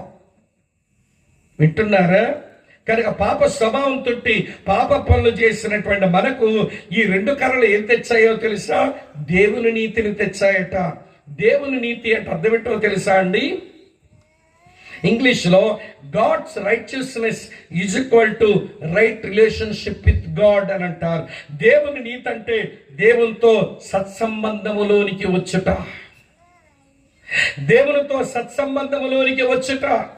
పాపంలోనే పుట్టాను, పాప పనులు చేశాను, నా పాపాల కొరకే యేసు ఈ రెండు కర్రలు కలపడానికి శిలువ మీద ఘోరమైన దయానీయమైన ఒక దిక్కుమాలిన మరణాన్ని పొంది నా పాప శిక్షంతో అనుభవించాడని నమ్మిన దేవుని పిల్లలు ఇప్పుడు దేవుని ఏమని సంబోధిస్తున్నారు అంటే తండ్రి అంటున్నారు. ఎవరు నీకు తండ్రి? ఎవరయ్యా నీకు తండ్రి? దేవుడు అంటే తమాషా అనుకుంటున్నావా? దేవుడు అన్నాడు ఇలాగోసారి, ఎవరన్నాడు చెప్పనా? ఆకాశము నా సింహాసనం, ఈ భూమి నా పాదిపీఠం అన్నాడు. మీరు సమీపింపరాని మహా తేజస్సులో వసించే అమరత్వము గలవాడినన్నాడు. అటువంటి మహాదేవుణ్ణి ఇందాక అన్నగారు ప్రార్థన చేశారు, నేను చివరిలో ప్రార్థన చేస్తాను, పూడికి పెట్టినప్పుడు ప్రార్థన చేశారు. ఏమని పిలిచారు ఆ దేవుణ్ణి అంటే పరలోకమందున్న మా తండ్రి అని పిలుస్తున్నారు, ప్రేమగల మా తండ్రి అని పిలుస్తున్నారు. ఎట్లయినాడు తండ్రి అంటే ఈ శిలువ దేవునితో తండ్రి కొడుకుల బంధము తెచ్చింది. పరిశుద్ధుడైన దేవుణ్ణి పాప ముద్దలాగా వేలాడదీసింది. పాపులమైన మనకు దేవునితో సంబంధాన్ని తెచ్చింది. ఆ సంబంధంలోకి వచ్చిన వాళ్ళు దేవుని తండ్రి అని పిలుస్తూ ఏమి ఆదరణో, ఏమి ధైర్యమో, ఏమి ప్రోత్సాహమో, మాకు తండ్రి ఉన్నాడు అన్నట్టుగా బ్రతుకుతుంటాం మేము ఎవడాకపోయినా. వింటున్నారా లేదా? ప్రియులారా వినండి. నేను ఒక నెల తర్వాత పుడతాననగా, అంటే 8వ నెల అమ్మ పొట్టలు ఉన్నప్పుడు నాన్నగారు చనిపోయినారు. అందుకని నన్ను ఇంగ్లీష్లో పోస్టమస్ చైల్డ్ అంటారు. నేను అపాస్మస్ చైల్డ్ని. అంటే పుట్టిన తర్వాత తండ్రి నన్ను చూడలేదు, నేను తండ్రిని చూడలేదు అన్నమాట. అందుకే ఇంగ్లీష్లో పాస్మస్ చైల్డ్ అంటారు. వింటున్నారు కదూ? అలా పుట్టిన తర్వాత కొంచెం పెరుగుతున్నాను. మరి అమ్మ కొంచెం వయసులో ఉంది కదా, ఆమె జీవితం ఎందుకు పాడు చేయటం అని మా అమ్మగారి అమ్మ వాళ్ళ నాన్న పండు ముసలోడు, ఈ ముసలాయినేమో దీని జీవితం ఎందుకు పాడవటం అని నా మునిమనవరాలికి పెళ్లి చేద్దామని మా అమ్మకు పెళ్లి చేశాడు. అప్పుడు నేను 4వ తరగతి చదువుతున్నా. మా అమ్మ పెళ్లి నేను చూసా. నన్ను చూసి అందరూ జాలిగా నా మీద సానుభూతి చూపిస్తుంటే ఏమవుతుందో తెలియట్లా, కానీ ఎందుకో తెలియకుండా ఏడుపు వచ్చింది. అందరూ సానుభూతి చూపించేదేదో ఇది గతేమైపోద్ది అంటుంటే నాకు ఏడుపు వచ్చేసింది. మా ముసలోడు ఏం చేశాడంటే, ఈ పిల్లకి పెళ్లి చేశారుగా, తర్వాత ఈ జీవితం ఏమైపోతుందని నన్ను ఒక ఆశ్రమంలో పెట్టాడు. నేను 4వ తరగతి నుంచి డిగ్రీ వరకు క్లాసికల్ హిందూయిజం నేర్పించే, పాపులర్ హిందూయిజం కాదు. పాపులర్ హిందూయిజం అంటే ఏది పడితే దేవుడు అనుకుంటారు. క్లాసికల్ హిందూయిజంలో ఉండే వాళ్ళం ఏది పడితే దేవుడు అనుకోం మేము. మాకున్నాయి కొన్ని నియమాలు, అందులో చదువుకున్న డిగ్రీ వరకు. నేను డిగ్రీ 2nd ఇయర్ ముగింపుకు వస్తున్నానండి. ఆ టైంలో నా ఫ్రెండ్ ఒకడు ఇలాంటి మీటింగే తీసుకుపోయాడు. తీసుకుపోయిన తర్వాత పోవాలని లేదు, వాడితో పొట్లాడాను కానీ ఏదో బలవంతం చేశాడు. మొత్తానికి వెళితేను ఏమండి అక్కడ వెళ్ళగానే పాట పాడారండి. ఆ పాట వర్ణించి పాడారు. ఆశ్చర్యమైన ప్రేమ, కల్వరిలోని ప్రేమ, మరణము కంటే బలమైన ప్రేమని, నన్ను జయించే ప్రేమని పాడుతుంటే చిన్నప్పటి నుంచి ప్రేమలు తెలియదు కావానికి. అమ్మ ప్రేమ తెలియదు, ఆవిడ పెళ్లి చేసుకుని వెళ్ళిపోయిందిగా. నాన్న ప్రేమ అసలే తెలియదు, చచ్చాడుగా. అన్నదమ్ములు ఎవరు లేరు, ఆ ప్రేమలు తెలియదుగా. దేవుడు ఎలా ప్రేమిస్తున్నాడని చెప్పి పాడుతుంటే ఎక్కడో హృదయం మైనువులా కరుగుతుంది. అంతవరకు యేసు ప్రభు అంటే ద్వేషం, ఈ క్రైస్తవులంటే వినండి పిల్ల అసహ్యం. వీళ్ళు మాంసాలు తింటారండి, ఈ మాంసాహారుల మతమే నాకు కావాలా అన్నట్టు ఉండేది రోషం. ఇంటే ఇది పరాయి దేశము దేవుడు అండి, నాకేం అవసరం ఈయన అన్నట్టు ఉండేది. వింటున్నారా లేదా మీరు? అంత ద్వేషములను నాకు దేవుడు ప్రేమిస్తున్నాడు, నిన్ను కుమారుడిగా చూస్తున్నాడని పాడి వాళ్ళు వివరిస్తుంటే కొంచెం భలేగా ఏడుపు వచ్చింది. ఎందుకు వచ్చిందో కానీ తర్వాత నెమ్మదిగా వాళ్ళు దేవుని వాక్యం ఏదో చెప్పారు. చెప్పాక మరొక పాట పాడారండి, అది మరీ ఏడిపించేసింది. వాళ్ళు పాడినప్పుడు ఆ చివరి పాట వాక్యం అంతా చెప్పారండి. చివరిలో పాడారు, ఏమని పాడారు తెలుసా? ఓ ప్రేమ స్వరూప, ఓ ప్రేమ స్వరూప, కల్వారిలోని ప్రాణమిడిన ఓ ప్రేమ స్వరూప, నా తల్లి మరిచిన, నా తండ్రి విడిచిన, నన్ను వీడక నన్ను కాపాడిన ఓ ప్రేమ స్వరూప. అవన్నీ నాకు వచ్చేస్తున్నాయి. నా తల్లి విడిచింది, నా తండ్రి మర్చిపోవడం, ఆయన చచ్చిపోయాడు, కానీ ఎవరూ లేరనుకుంటే నన్ను ప్రేమించే తండ్రి లాంటి వాడా ఈ దేవుడు? హృదయం మైనములా కరుగుతుంది. నాకు శోధనలు వచ్చాయి, నా బాధలు వచ్చాయి, నాకు ఎవడూ లేడనుకుని బాధపడేవాడిని, కానీ నేను తోడుగా ఉండి కాపాడేవాడిని మరో చరణం పాడాడు. నా శోధనందున, నా బాధలందున కను పాపవలే కాచిన ఓ ప్రేమ స్వరూపాన్ని పాడుతుంటే, ప్రియులారా, ఇలా ప్రేమించే దేవుడు, నా పాపాలకు ప్రాణం పెట్టే దేవుడు ఆయన అక్కర్లేదు అనుకుంటున్నానేంటి? ఆయన మీద ఏమీ తెలియకుండా ఆయన మీద ద్వేషం పెంచుకుంటున్నానేంటి అని అనిపించింది. వాళ్ళు పాడిన పాట అది ఇంకా మనసులో గట్టిగా నిలిచిపోయిందండి నాకు. ఓ ప్రేమ స్వరూప, ఓ ప్రేమ స్వరూప, కల్వారిలో నా ప్రాణమిడిన ఓ ప్రేమ స్వరూప, నా తల్లి మరచిన, నా తండ్రి విడచిన, నన్ను వీడక కాపాడిన ఓ ప్రేమ స్వరూప, నా శోధనందున,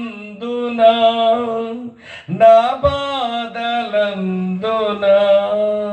కను పాపవలెను కాచిన ఓ ప్రేమ స్వరూప, ఓ ప్రేమ స్వరూప, ఓ ప్రేమ స్వరూప, కల్వారిలో నా ప్రాణమిడిన ఓ ప్రేమ ప్రేమ స్వరూప.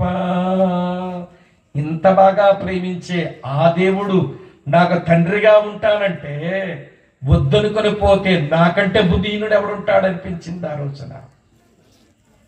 అర్థమవుతుందో వ్యర్థమవుతుందో? సిలువకున్న శక్తి పరిశుద్ధ దేవుణ్ణి పాప బొద్దలాగా వేలాడదీసింది. పాపులందరికీ దేవునితో తండ్రి పిల్లల బంధమే తెచ్చిపెట్టింది. అందుకే సిలువ అది దేవుని శక్తి అన్నాడు భక్తుడు. ఒకటి చెప్పానుగా సిలువ శక్తి. రెండో చెప్తాను రండి. సిలువకున్న మరో శక్తి చెప్తాను. కొరింథీయులకు రాసిన 2వ పత్రిక 8వ అధ్యాయం 9వ వచనంలో ఇలా ఉంటుంది. కొరింథీయులకు రాసిన 2వ పత్రిక 8వ అధ్యాయం 9వ వచనం చూడండి. ఏముంది అక్కడ? మీరు మన ప్రభువైన యేసుక్రీస్తు యొక్క ఆ కృపను ఎరుగుదరు కదా. ఆయన ధనవంతుడయ్యుండి మీరు తన దారిద్ర్యం వలన మీరు ధనవంతులు కావాలనని ఆయన మీ నిమిత్తం దరిద్రుడు ఆయను. సిలువకున్న శక్తి ఏంటో తెలుసా అండి? ఆయన ధనవంతుడు. ఎంత ధనవంతుడో చెప్పనా? ఒకసారి ఆయన అన్నాడు, లోకము దాని సంపూర్ణత నావే అన్నాడు. 50వ కీర్తన 10 నుంచి ఆయన ఏమన్నాడో తెలుసా? ఆకాశ పక్షులు నావే, అడవి మృగాలు నావే, 1000 కొండల మీద పశువులు నావే, సముద్రంలో జలచరాలు నావే అన్నాడు. ఎంత ధనవంతుడో! హగ్గై గ్రంథం 2వ అధ్యాయం 9వ వచనం అంటాడు, వెండి నాది, బంగారం నాది అన్నాడు. లోకము దాని సంపూర్ణత నాదే, 1000 కొండల మీద పశువులు నావే, ఆకాశ పక్షులు నావే, పొలములో పశువాదులు నావే, ఏమండి నీటిలో చేపలు నావే, వెండి నాది, బంగారము నాది. అంత ధనవంతుణ్ణి ఈ 2 కర్రలు ఎట్లా చేసినాయో తెలుసా? ఆయన దరిద్రునిగా చేసేసాయి. యేసు ప్రభు ఎప్పుడు దరిద్రుడో చెప్పనా? పరలోకంలో ఉన్నప్పుడు ఆయన దరిద్రుడే కాదు, ఆయనంత ధనవంతుడు ఎవడు లేడు, ఆయనే ధనవంతుడు. అలాగే భూమి మీద వచ్చినప్పుడు దరిద్రుడు అనుకుంటున్నారా? కానీ కాదు. ఇలా మీతో చెప్తాను వినండి. భూమి మీద అప్పుడు ధనవంతుడే ఆయన. ఎట్లా చెప్పనా? ఏమండి 5 రొట్టెలు 2 చేపలతో 5,000 మంది భోజనం పెట్టాడు. ఏ ధనవంతుడు 5,000 మంది ఒకసారి భోజనం పెడతాడు? ఆయన దైవత్వాన్ని పెట్టాడు లేండి అని మీరు అంటారు. పోనీ మాట తీసేద్దాం. ఇంకా విషయం అడుగుతాను. ఏమంటే ఇది పంచాయతీనా ఏంటో? మన మున్సిపాలిటీనా? పంచాయతీ. మన పంచాయతీ రోడ్డు మీద అడుక్కునే వాళ్ళ పన్ను కట్టు అని అడిగింది అనుకోండి. మన పంచాయతీ ఎంతకంటే దిక్కుమాల పంచాయతీ ఏముంటుందమ్మా? అడుక్కున్నాడు పన్నులు అడుగుతాడు ఎవడైనా? బికారి వాడికి ఎవడైనా పన్నులు అడుగుతారండి? అడగరు. కానీ యేసయ్య దగ్గరకు వచ్చి పన్నులు కట్టించుకున్న వాళ్ళు అంటున్నారు, ఏమయ్యా పేతురు, మీ బోధకుడు అర్షకుల పన్ను చెల్లించదా అని అడిగితే యేసయ్య మాట విని, పేతురు ఆ జ్ఞానం ఇవయ్యా, ఒక చేప దొరుకుతుంది, శకెలు దొరుకుతుంది, అర్షకులు నా పన్ను కట్టు, అర్షకులు నీ పన్ను కట్టు అన్నాడు. పన్ను కట్టుకున్నాడు ఆయన. ఆయనేం దరిద్రుడు? ట్యాక్స్ కట్టేవాడిని దరిద్రుడు అంటారా అండి? ఇంకా ట్యాక్స్ కట్టాడు ఆయన. ఇంకో విషయం చెప్పనా? ఒక ధనవంతుడు వచ్చి, అయ్యా నేను నిత్య జీవంలోకి పరలోకంలో రావాలంటే ఏం చెయ్యమంటావు అని అడిగితే యేసయ్య అన్నాడు, నీ ఆస్తి నమ్మి బీదలకిచ్చి నన్ను వెంబడించన్నాడు. కానీ నీ ఆస్తి నమ్మి పేదోడిని నాకు ఇచ్చి అన్నా. నేను పేదోడిని కాదు, పేదోళ్ళు వేరుగున్నారు, వాళ్ళకి ఇవ్వన్నాడు. ఇంకా చెప్పమంటారా? ఆయన భూమి మీద ధనవంతుడని మీ ఇంటికి అడుక్కునే వాళ్ళు వస్తారు. అమ్మా మాదా కవలం తల్లే, కొంచెం భిక్షమించే పెట్టమ్మా అని ఇక్కడ వచ్చి నిలబడతాడు. ఈ అడుక్కునే వాళ్ళకి భిక్షం వేయడానికి ప్రత్యేకమైన నిదేమైనా ఇంట్లో ఉంటుందా? వాళ్ళు వచ్చారు, అరిచారు, ఉంటే వేసాం, లేకపోతే చేయలు కానీ పోవయ్యా అన్నామంతే. కానీ యేసయ్య దగ్గర బేదోలకు ఇవ్వడానికి ప్రత్యేకమైన నిధి పెట్టుకున్నాడు. ఆ నిధి సంచి ఆయన శిష్యుల్లో ఒక శిష్యుడికి ఇచ్చాడు, పేదోళ్ళకి డబ్బులు ఇస్తుండవయ్యా అని. మరి యేసయ్య పేదోడు ఎక్కడ? పరలోకములో ఉన్నప్పుడు దరిద్రుడు కాదు, భూమి మీద ఉన్నప్పుడు దరిద్రుడు కాదు. ఆకాశానికి భూమికి మధ్య ఈ 2 కర్రల మీద వేలాడుతున్నాడే, అప్పుడు ఆయన దరిద్రుడు. ఎంత దరిద్రుడు అంటే, మన వీధిలోకి వచ్చే దరిద్రులకు ఒంటి నిండా బట్ట అన్నా ఉంటుంది. మన వీధిలోకి వచ్చే దరిద్రులు ఒంటి నిండా బట్ట అయినా ఉంటుంది. ప్రియులారా, గోచిగుడ్డలతో శిలువ మీద వేలాడుతున్నాడు. సిలువకున్న మహత్తరమైన శక్తి ఏంటంటే ధనవంతుడైన దేవుణ్ణి దరిద్రునిగా వేలాడదీసింది. ఇప్పుడు మన సంగతి చెప్తాను చూడండి. దరిద్రులమైన మనల్ని ధనవంతులుగా చేయడానికి ఎక్కడే ఉంది అసలు తంట అంతా. యేసు ప్రభుని ఎంత కాలం అయిందండి, ఏం ధనవంతుడు అయ్యాను అని ప్రశ్న అప్పుడే వచ్చుంటాం. బుర్రలో పురుగు తిరుగుతుందిగా. యేసు ప్రభుని ఇంతకాలం అయింది, ఏం ధనవంతుడు అయ్యాను అని పురుగు తిరిగేస్తూ ఉంటుంది అప్పుడే బుర్రలో. బైబిల్ భాష ధనవంతులయ్యి అనే దానికి అర్థమే వేరండి. మీతో చెప్తాను వినండి జాగ్రత్తగా. మనమంతా దరిద్రులమే, మన ధనవంతులుగా చేశాడో లేదో చెప్తాను. ధనవంతులు అంటే ఎవరో తెలుసా? ఇంటనకాల 3 ఎకరాలు ఉండి, ఇంటి ముందు మారుతి కారు ఉండి, బ్యాంకులో 3 లక్షలు ఉండి, ఇల్లేమో 3 అంతస్తులు తెచ్చుకుంటే ధనవంతులు అనడం లేదు దేవుడు. ఎవరు ధనవంతులో తెలుసా? ఏ సమయమునకు ఏది అవసరమో అది దాని దేవుని వల్ల పొందిన వాడే అసలు సిసలైన ధనవంతుడు. అన్నీ ఉండి ఏమీ లేనివాడు ఏమి ధనవంతుడు వలకాడు? అన్నీ ఉన్నాయి, అవసరానికి ఏదీ లేనోడు ఏమి ధనవంతుడు అండి? బిక్కరోడు కాపోతాడు. లక్షలున్నాయండి బ్యాంకులో, లక్షలున్నాయండి బ్యాంకులో. మోడీ గారు వచ్చి నోట్లు మార్చాడు, డబ్బులు. బాధపడ్డారా ప్రజలందరూ? లక్షలున్నాయండి కానీ తీసుకోవడానికి అవ్వట్లేదండి. అన్నీ ఉన్న అవసరానికి ఏది నీకు అందుబాటులోకి రాకపోతే నీకంటే దరిద్రుడు ఎవడున్నాడు చెప్పు? కానీ ఏమీ లేవండి. ఏ సమయానికి ఏది అవసరమో అది దేవుని వల్ల పొందుతున్నాడే వాడే అసలు సిసలైన ధనవంతుడు. నా ముందు ఇక్కడ చాలా మంది ధనవంతులు ఉన్నారు. నేను చాలా ధనవంతుడిని. అంటే 3 ఎకరాలు, మారుతి కారు, 3 అంతస్తులు, 3 లక్షలు ఉన్నాయని కదా, అంతకంటే ఎక్కువే ఉందిలేండి, అది వేరే విషయం. కానీ ఒక విషయం చెప్పనా, ఏ సమయానికి ఏది అవసరమో ఆ సమయానికి దేవుడు అది తీసుకొచ్చి అందించి ఆయన పనిలో వాడుకుంటున్నాడు. చూడండి, నేను చాలా ధనవంతుణ్ణి. ఇక్కడ చాలా మంది అక్కలమ్మలు ఉన్నారు. ఆ సమయానికి ఏది లేదు, దేవా ఎట్లా ఈ సమస్య నుంచి గట్టెక్కేది, మా సమస్య చాలా ఇబ్బందిగా ఉందంటే అదే సమయానికి కావలసింది అందుతుంది. చూసారా, వీళ్ళు నిజమైన ధనవంతులు.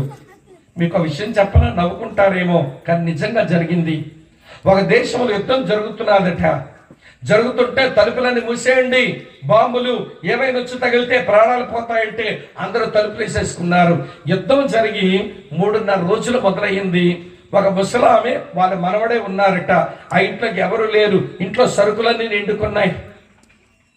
పిల్లగాడికి ఆకలిస్తున్నది, మా అమ్మకు కూడా ఆకలిస్తున్నది, తినడానికి ఇంట్లో ఏమీ లేదు. పాప చిన్న పిల్లాడు, మా అమ్మ భోజనం పెట్టవా అని ఏడుస్తున్నాడు. భోజనం పెట్టవా అని ఏడుస్తున్నాడు. ఏడుస్తుంటే, నాన్న ఇంట్లో ఏమి లేవురా. మరి ఎట్లా మా అమ్మ ఆకలిస్తుంది కదా అంటే, పాప పిల్లాడిని బుజ్జగించడానికి, వింటున్నారా లేదా, ఆ పిల్లాడిని కూడా సముదాయించడానికి ఏమండి ముస్లాం ఏమందంటే, ఒరే నాన్న బైబిల్లో ఉందిగా, ఏలియా కేరీతు అనే వాగు దగ్గర ఉంటే కాకులు వచ్చి భోజనం పెట్టాయిరా, కనుక మనకేదైనా కాకొచ్చి భోజనం తెస్తదిలే, ఏడవద్దని పాప మనవడిని సముదాయించింది.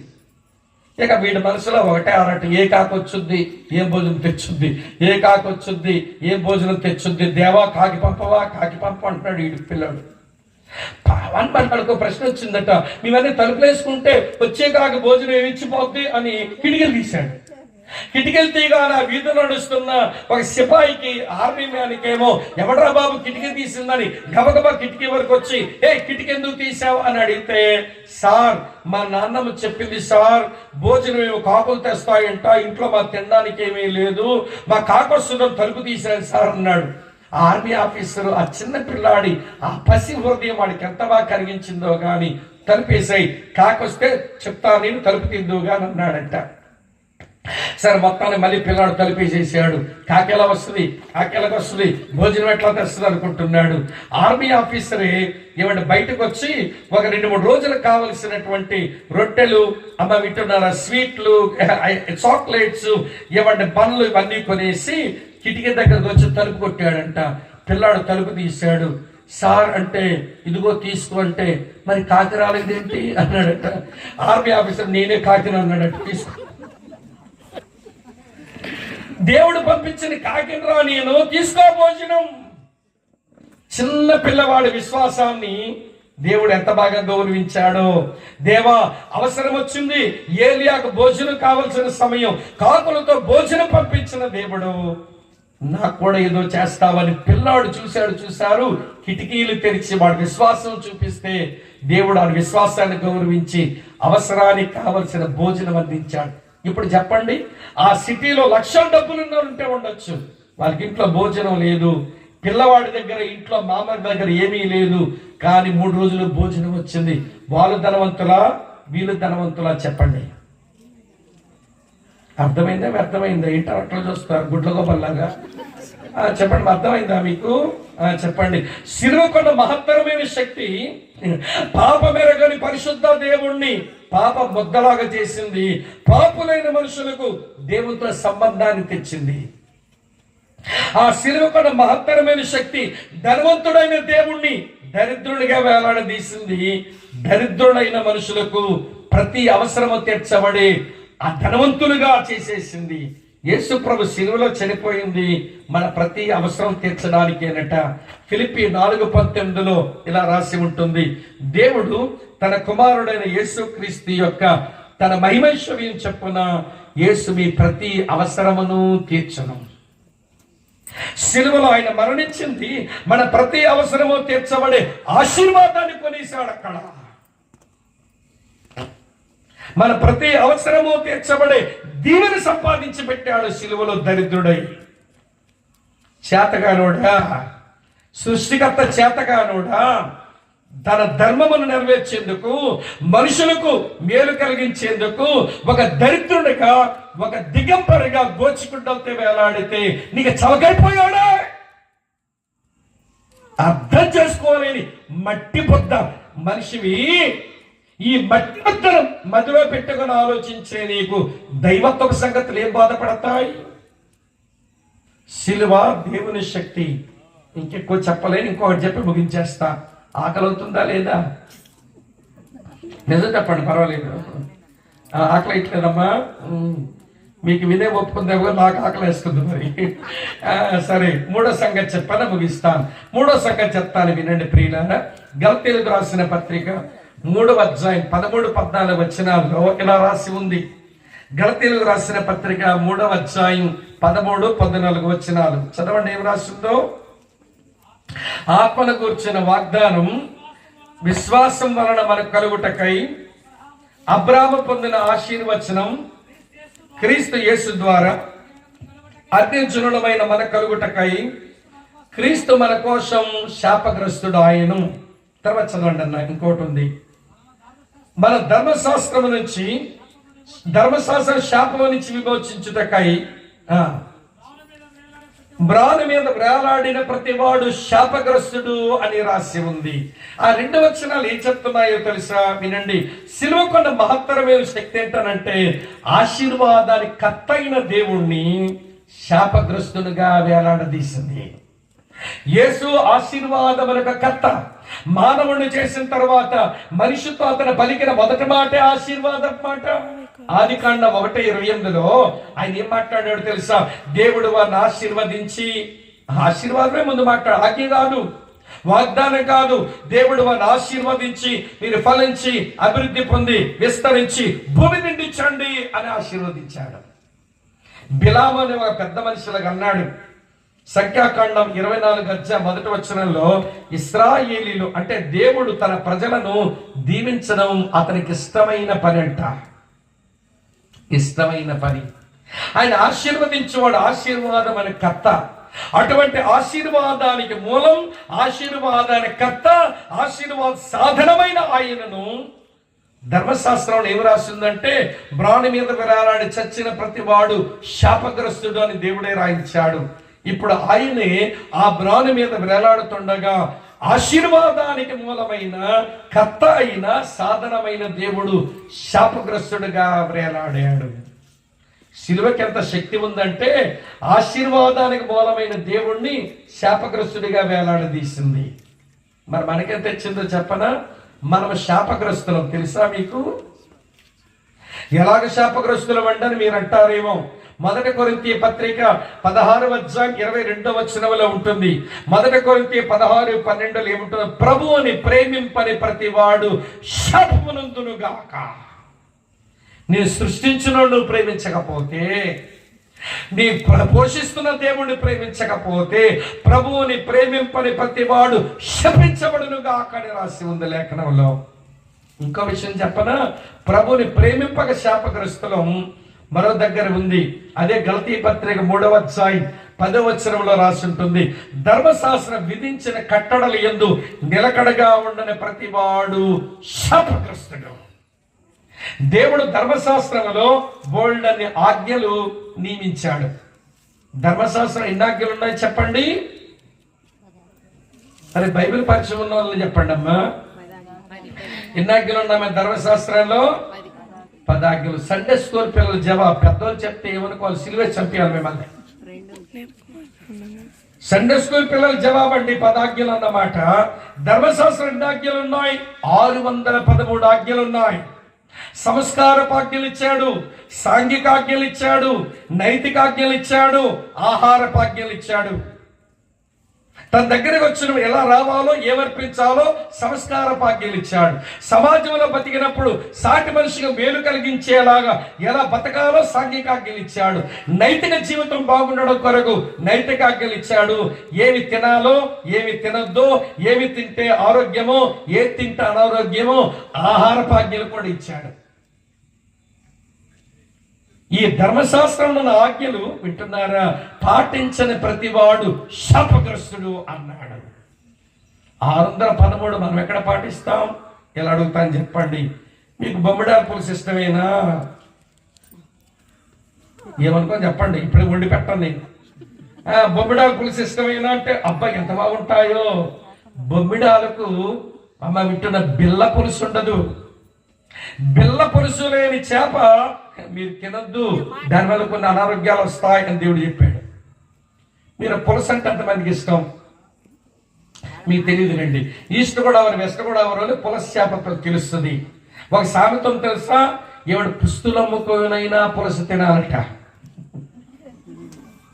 పుస్తులు అమ్మేసుకోనైనా పులస చేప తినాలట. అంత రుచిగా ఉంటుంది. కేజీ ఎంత ఉంటుందో తెలుసా? మొన్న ఊరికి వెళ్తే అన్నా మీ పులస పెడతానన్నాడు. ఖరీదైతే వద్దురా బాబా, అంత డబ్బులు ఎందుకు ఖర్చు పెట్టడం అంటే, పర్లేదన్నా తెస్తానని పోయాడు. మొత్తాన్ని కేజీ చేప తెచ్చాడు, పులస చేప. ఎంత అయిందని అడిగాను నేను. 8,000 అన్నాడు. ఎవడయ్యా నీ కొనమన్నదని పాపడ్డా. 8,000 పెట్టి తినాలండి మనం? ఎందుకంటే అన్న మా ఊరు మళ్ళీ మీరు రారు కాబట్టి మీరు పులుసు తినాలని పెట్టామన్నా అన్నాడు. కానీ 8,000 రూపాయలు చేప తిన్నందుకు నా మనస్సాక్షి నాకే పని నొప్పి అనిపించి ఇంత డబ్బు పెట్టి తినాలా? కానీ విషయం చెప్పనా? పులస చేప కూడా బిల్ల పులుసు ఉండదు, ఇసుక పులుసు ఉంటుంది. దాని మీద ఇసుకలా గీకేయచ్చు. అంటే దేవుడు చూసారా, ఏది తింటే ఆరోగ్యమో, ఏది తింటే అనారోగ్యమో, ఏది తినవచ్చో, ఏది తినరాదో మొత్తం అంతా రాసి పెట్టాడు. మరి ఆజ్ఞలన్నీ పాటించాలిగా. ఇంకా విషయం చెప్తాను. ఇల్లు కట్టుకుంటున్నారు, పెట్టగోడ కట్టారా? పెట్టగోడ కట్టకుండా ఇల్లు కడితే ధర్మశాస్త్రం మీరినట్టే అన్నాడు దేవుడు. దీనికి పెట్టగోడ లేదు, అందుకే చెప్పా. ఎవరింట్లో పులస చేప తింటావు, అసలు వేసుకున్న బట్టలు చూస్తేనే ధర్మశాస్త్రం పాటించడం లేదు. నార బట్టేసాం మనం. వినండి, ఇలా చెప్తాను. ప్రభువుని ప్రేమింపక శాపగ్రస్తులం, ధర్మశాస్త్రం నెరవేర్చక శాపగ్రస్తులం. మన మీద శాపం నిలిచి ఉండగా ఆ శాపమును ఎత్తివేసి ఆ శాపం తన మీద వేసుకొని మనల్ని ఆశీర్వాదంగా మార్చేందుకు ఆయన ఇష్టపడ్డాడు. శిలువ కూడా ఆశీర్వాదాల కత్తైన దేవుణ్ణి శాపగ్రస్తునిగా వేలాడదీసింది. శాపగ్రస్తులమైన మనల్ని ఆశీర్వాదంగా మార్చింది. క్రైస్తవుడు అంటే యేసుని నమ్ముకోవడం అంటే ఆశీర్వాదములోకి రావడం. ఆశీర్వాదములోకి రావడం అంటే ఇతరులకు ఆశీర్వాదకరంగా మారడం. ఒక అమ్మ యేసు ప్రభువుని నమ్మింది, ఆ కుటుంబానికి ఆశీర్వాదం తీసుకెళ్ళింది. పాపక్షమాపణ యేసు వలన దొరుకుతుంది, నీతిమంతులుగా జీవించవచ్చు యేసు వలనని ఆ ఇంటికి ఆశీర్వాదం మోసుకుపోతుంది. మా అసెంబ్లీలో, మా మందిరంలో ఒక అక్క ఉంటారు. చెప్పమంటారా? ఈ దేశానికి జెండా ఎవరు కనిపెట్టారు? తెలియపోతే మిమ్మల్ని సిలువే చంపొద్దా? చెప్పండి. చెప్పండి తమ్ముడు, ఈ దేశం జెండా ఎవరు కనిపెట్టారు? పింగళ వెంకయ్య గారు. ఆ పింగళ వెంకయ్య గారు తన మనవరాలు, ఈవిడి పేరు పింగళి గుణసుందరి, భరద్వాజ గోత్రంలో పుట్టింది, నిష్ట కలిగిన బ్రాహ్మణ సహోదరి. అయితే ఇద్దరు ఆడపిల్లలు కనింది కాబట్టి వాళ్ళ అత్తింటి వాళ్ళు అపుత్రశ గతిర్నాస్తి అని నమ్మేవాళ్ళు. అంటే మగపిల్లాడు కనకపోతే వాడు చచ్చిపోతే నరకానికి పోతాడు అని విశ్వాసములో ఉన్నటువంటి వాళ్ళు గనక మెట్టింటి వాళ్ళు ఏమే ఒక మగపిల్లాడిని కనలేదు, ఇద్దరు ఆడపిల్లల కన్నా మా కొడుకు నరకాన్ని పంపించావని ఏపుకు తింటుంటే భర్త మీద ప్రేమతోని రోగం వచ్చినా కాపాడుకుందాం అనుకుంది. కానీ వీలు పడలేదు, ఆయన చనిపోయినారు. ఇప్పుడు ఆడపిల్లలతో మెట్టింట్లో ఉండలేక కన్నవారింటికి వచ్చింది. అత్తింటి నుంచి కన్నవారింటికి ఆడపిల్ల వస్తే ఎట్లుంటుందమ్మా? మాట్లాడరే, తెలియనట్టున్నారు. మొదటి రోజు మంచి కూరే, రెండో రోజు కూర కొంచెం తక్కువ అవుద్ది, మూడో రోజేమో వింటున్నారా పచ్చని మెతుకులు వస్తాయి, నాలుగో రోజు ఎప్పుడు వెళ్తావే అని అడుగుతారు. పెళ్లి చేసింది మా ఇంట్లో ఉండడానికా? నువ్వు మెట్టింట్లో ఉండాలి, అత్తారింట్లో ఉండాలి, మా ఇంటికి వచ్చావేంటి అన్నట్టుగా అన్నదమ్ముడు మరొక చెల్లి అమ్మ కొంచెం బాధ పెడుతుంటేను ఇక అత్తారింటికి వెళ్ళి ఉండలేను, అమ్మారింట్లో ఉండలేను, చచ్చిపోదామని గుడివాడ రైల్వే స్టేషన్లో కూర్చుందిట. ఏడుపు వచ్చేస్తుంది. ఇద్దరు పిల్లలు పెట్టి నేను ఇల్లు ఎలా చంపాను, నేను ఎట్లా చచ్చిపోను, మొత్తాన్ని ముగ్గురు కలిసి రైలు బండి కింద బుర్ర పెట్టి చచ్చిపోదామని కూర్చున్నారు. దేవుడు ఎంత అద్భుతమైన సమకూర్పు కలిగించేవాడో కానీ అక్కడ నాగేశ్వరి అనే ఒక ఆవిడ కూడా బ్రాహ్మణ సహోదరి.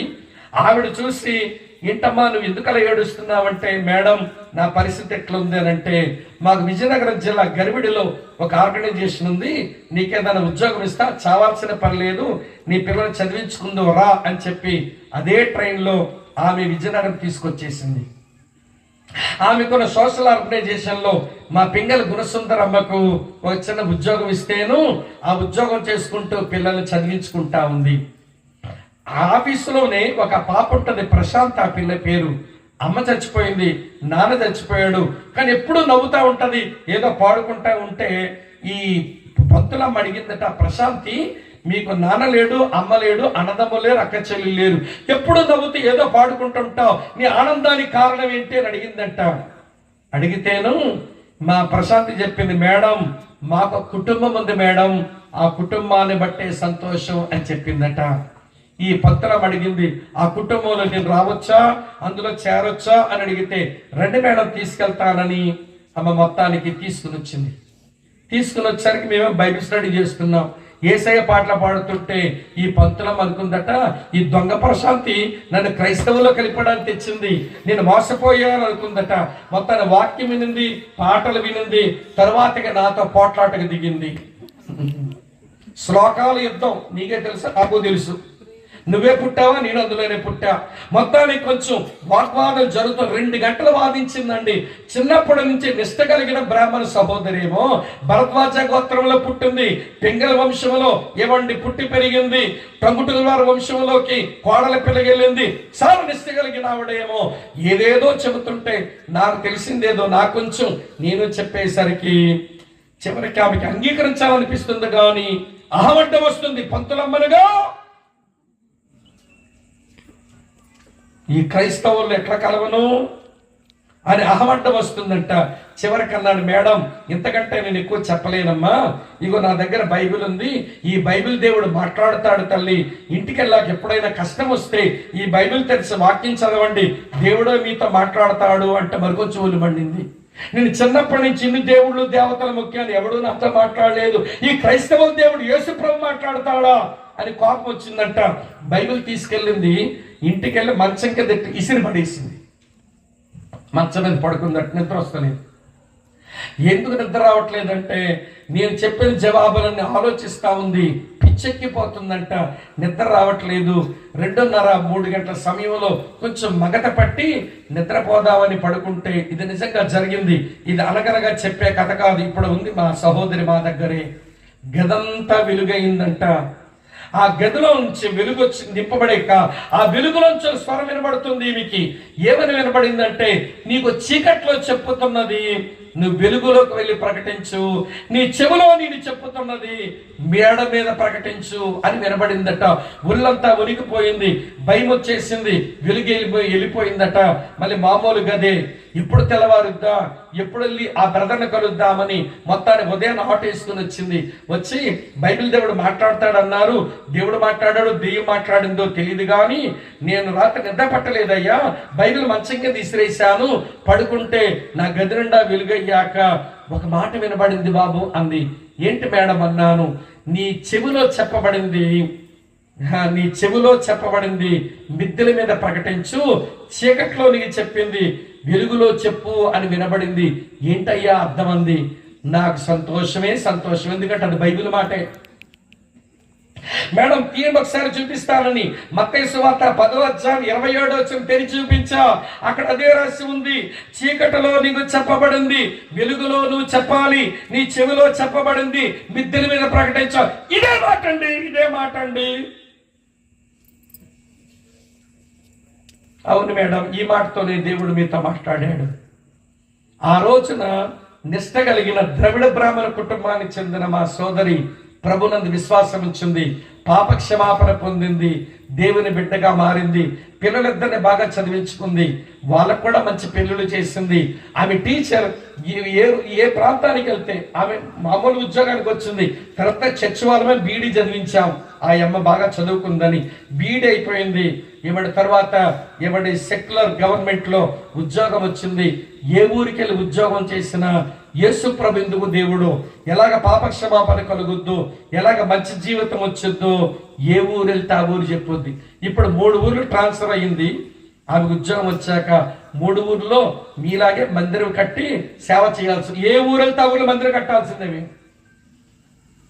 కుదురుగా ఉండదు. ఎందుకు ఈ విషయం చెప్పారంటే ఆశీర్వదించబడిన వారు ఇంకొకరికి ఆశీర్వాదకరంగా మారుతారు. ఇక్కడ కూర్చున్న మనం ఎవరమైనా కావచ్చు శాపగ్రస్తులమే.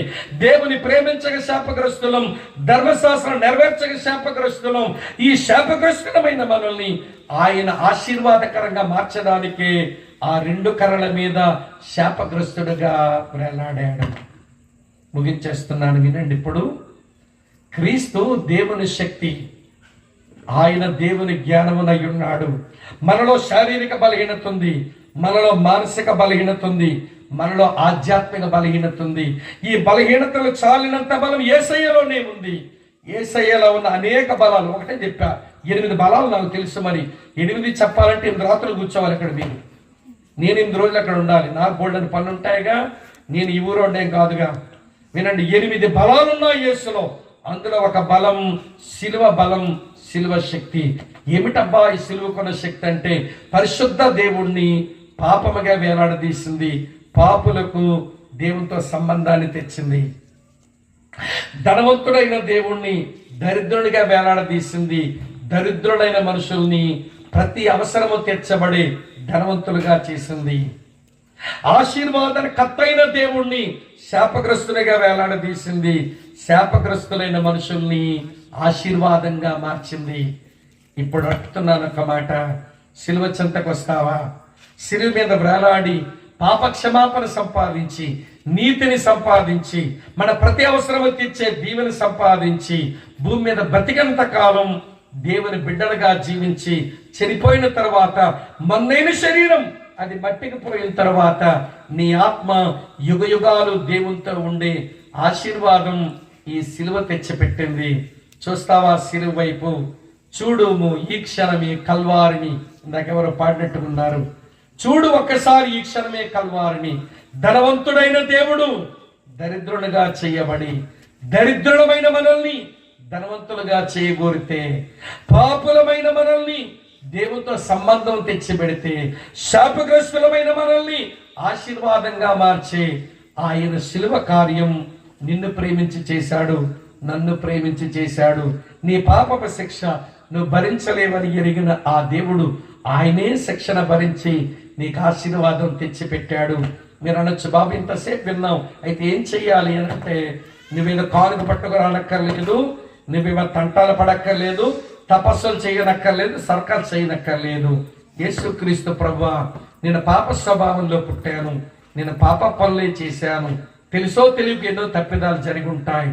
నా పాప శాపాల కొరకు మరణించిన దేవుడు, ఆ శిలువలో నా కొరకు మృతి చెందావు, నన్ను క్షమించండి. చెడిపోయి నువ్వు మళ్ళీ తిరిగి లేచావు, దేవునిగా నిత్యత్వానికి వెళ్ళావు. నేను నమ్మితే పాపక్షమాపణ నా కుర్రోడు అరిచి చెప్పాడు, నాకు పాపక్షమాపణ కావాలి, నీతిమంతురాలు అవ్వాలి, పరిశుద్ధపరచబడాలి, మరణించిన తర్వాత యుగ యుగాలు నీతో జీవించాలి, ఆ భాగ్యం నాకు ఇవ్వని ఆయన నువ్వే అడుక్కో. ఆయన నీతో పని చేయడం మొదలు పెడతాడు. నాతో పనిచేశాడు, నన్ను మార్చాడు, మా గుణసుందర అక్కను మార్చాడు, నిన్ను మారుస్తాడు. ఇక్కడికి వచ్చిన చాలా మందిని మార్చాడు. యేసు నమ్ముకొని మారడం అంటే పాపపు మార్గాల నుంచి పవిత్రత మార్గాలకు రావటమే, అసత్య జీవితం నుంచి సత్యములోకి రావటమే, చీకటిలో నుంచి వెలుగులోనికి రావటమే. అలాంటి జీవితానికి మిమ్మల్ని పిలవడానికి ఈ రాత్రి సమావేశాన్ని ఏర్పాటు చేసి పిలుస్తూ ఉండగా, యేసు ప్రభువా, నిన్ను నమ్ముతాను, నిన్ను వెంబడిస్తాను, నన్ను క్షమించవా, నీ కూతురుగా చేసుకోవా, నీ కొడుకుగా చేసుకోవా అంటే అలా చేసుకునే మంచి దేవుడు నీ ముందే తన వాక్యంతో వచ్చి నిలబడ్డాడు. ఇష్టపడితే ఇష్టపడు, ఇష్టపడకపోతే అక్కర్లేదని కూడా చెప్పొచ్చు. ఆయన అంత స్వేచ్ఛిచ్చే ప్రేమామయుడు ఆయన. తల వంచండి, కళ్ళు మూసుకోండి, ప్రార్థన చేస్తాను. కళ్ళు మూసుకోవడం ఏకాగ్రత కొరకు, తల వంచడం దేవుని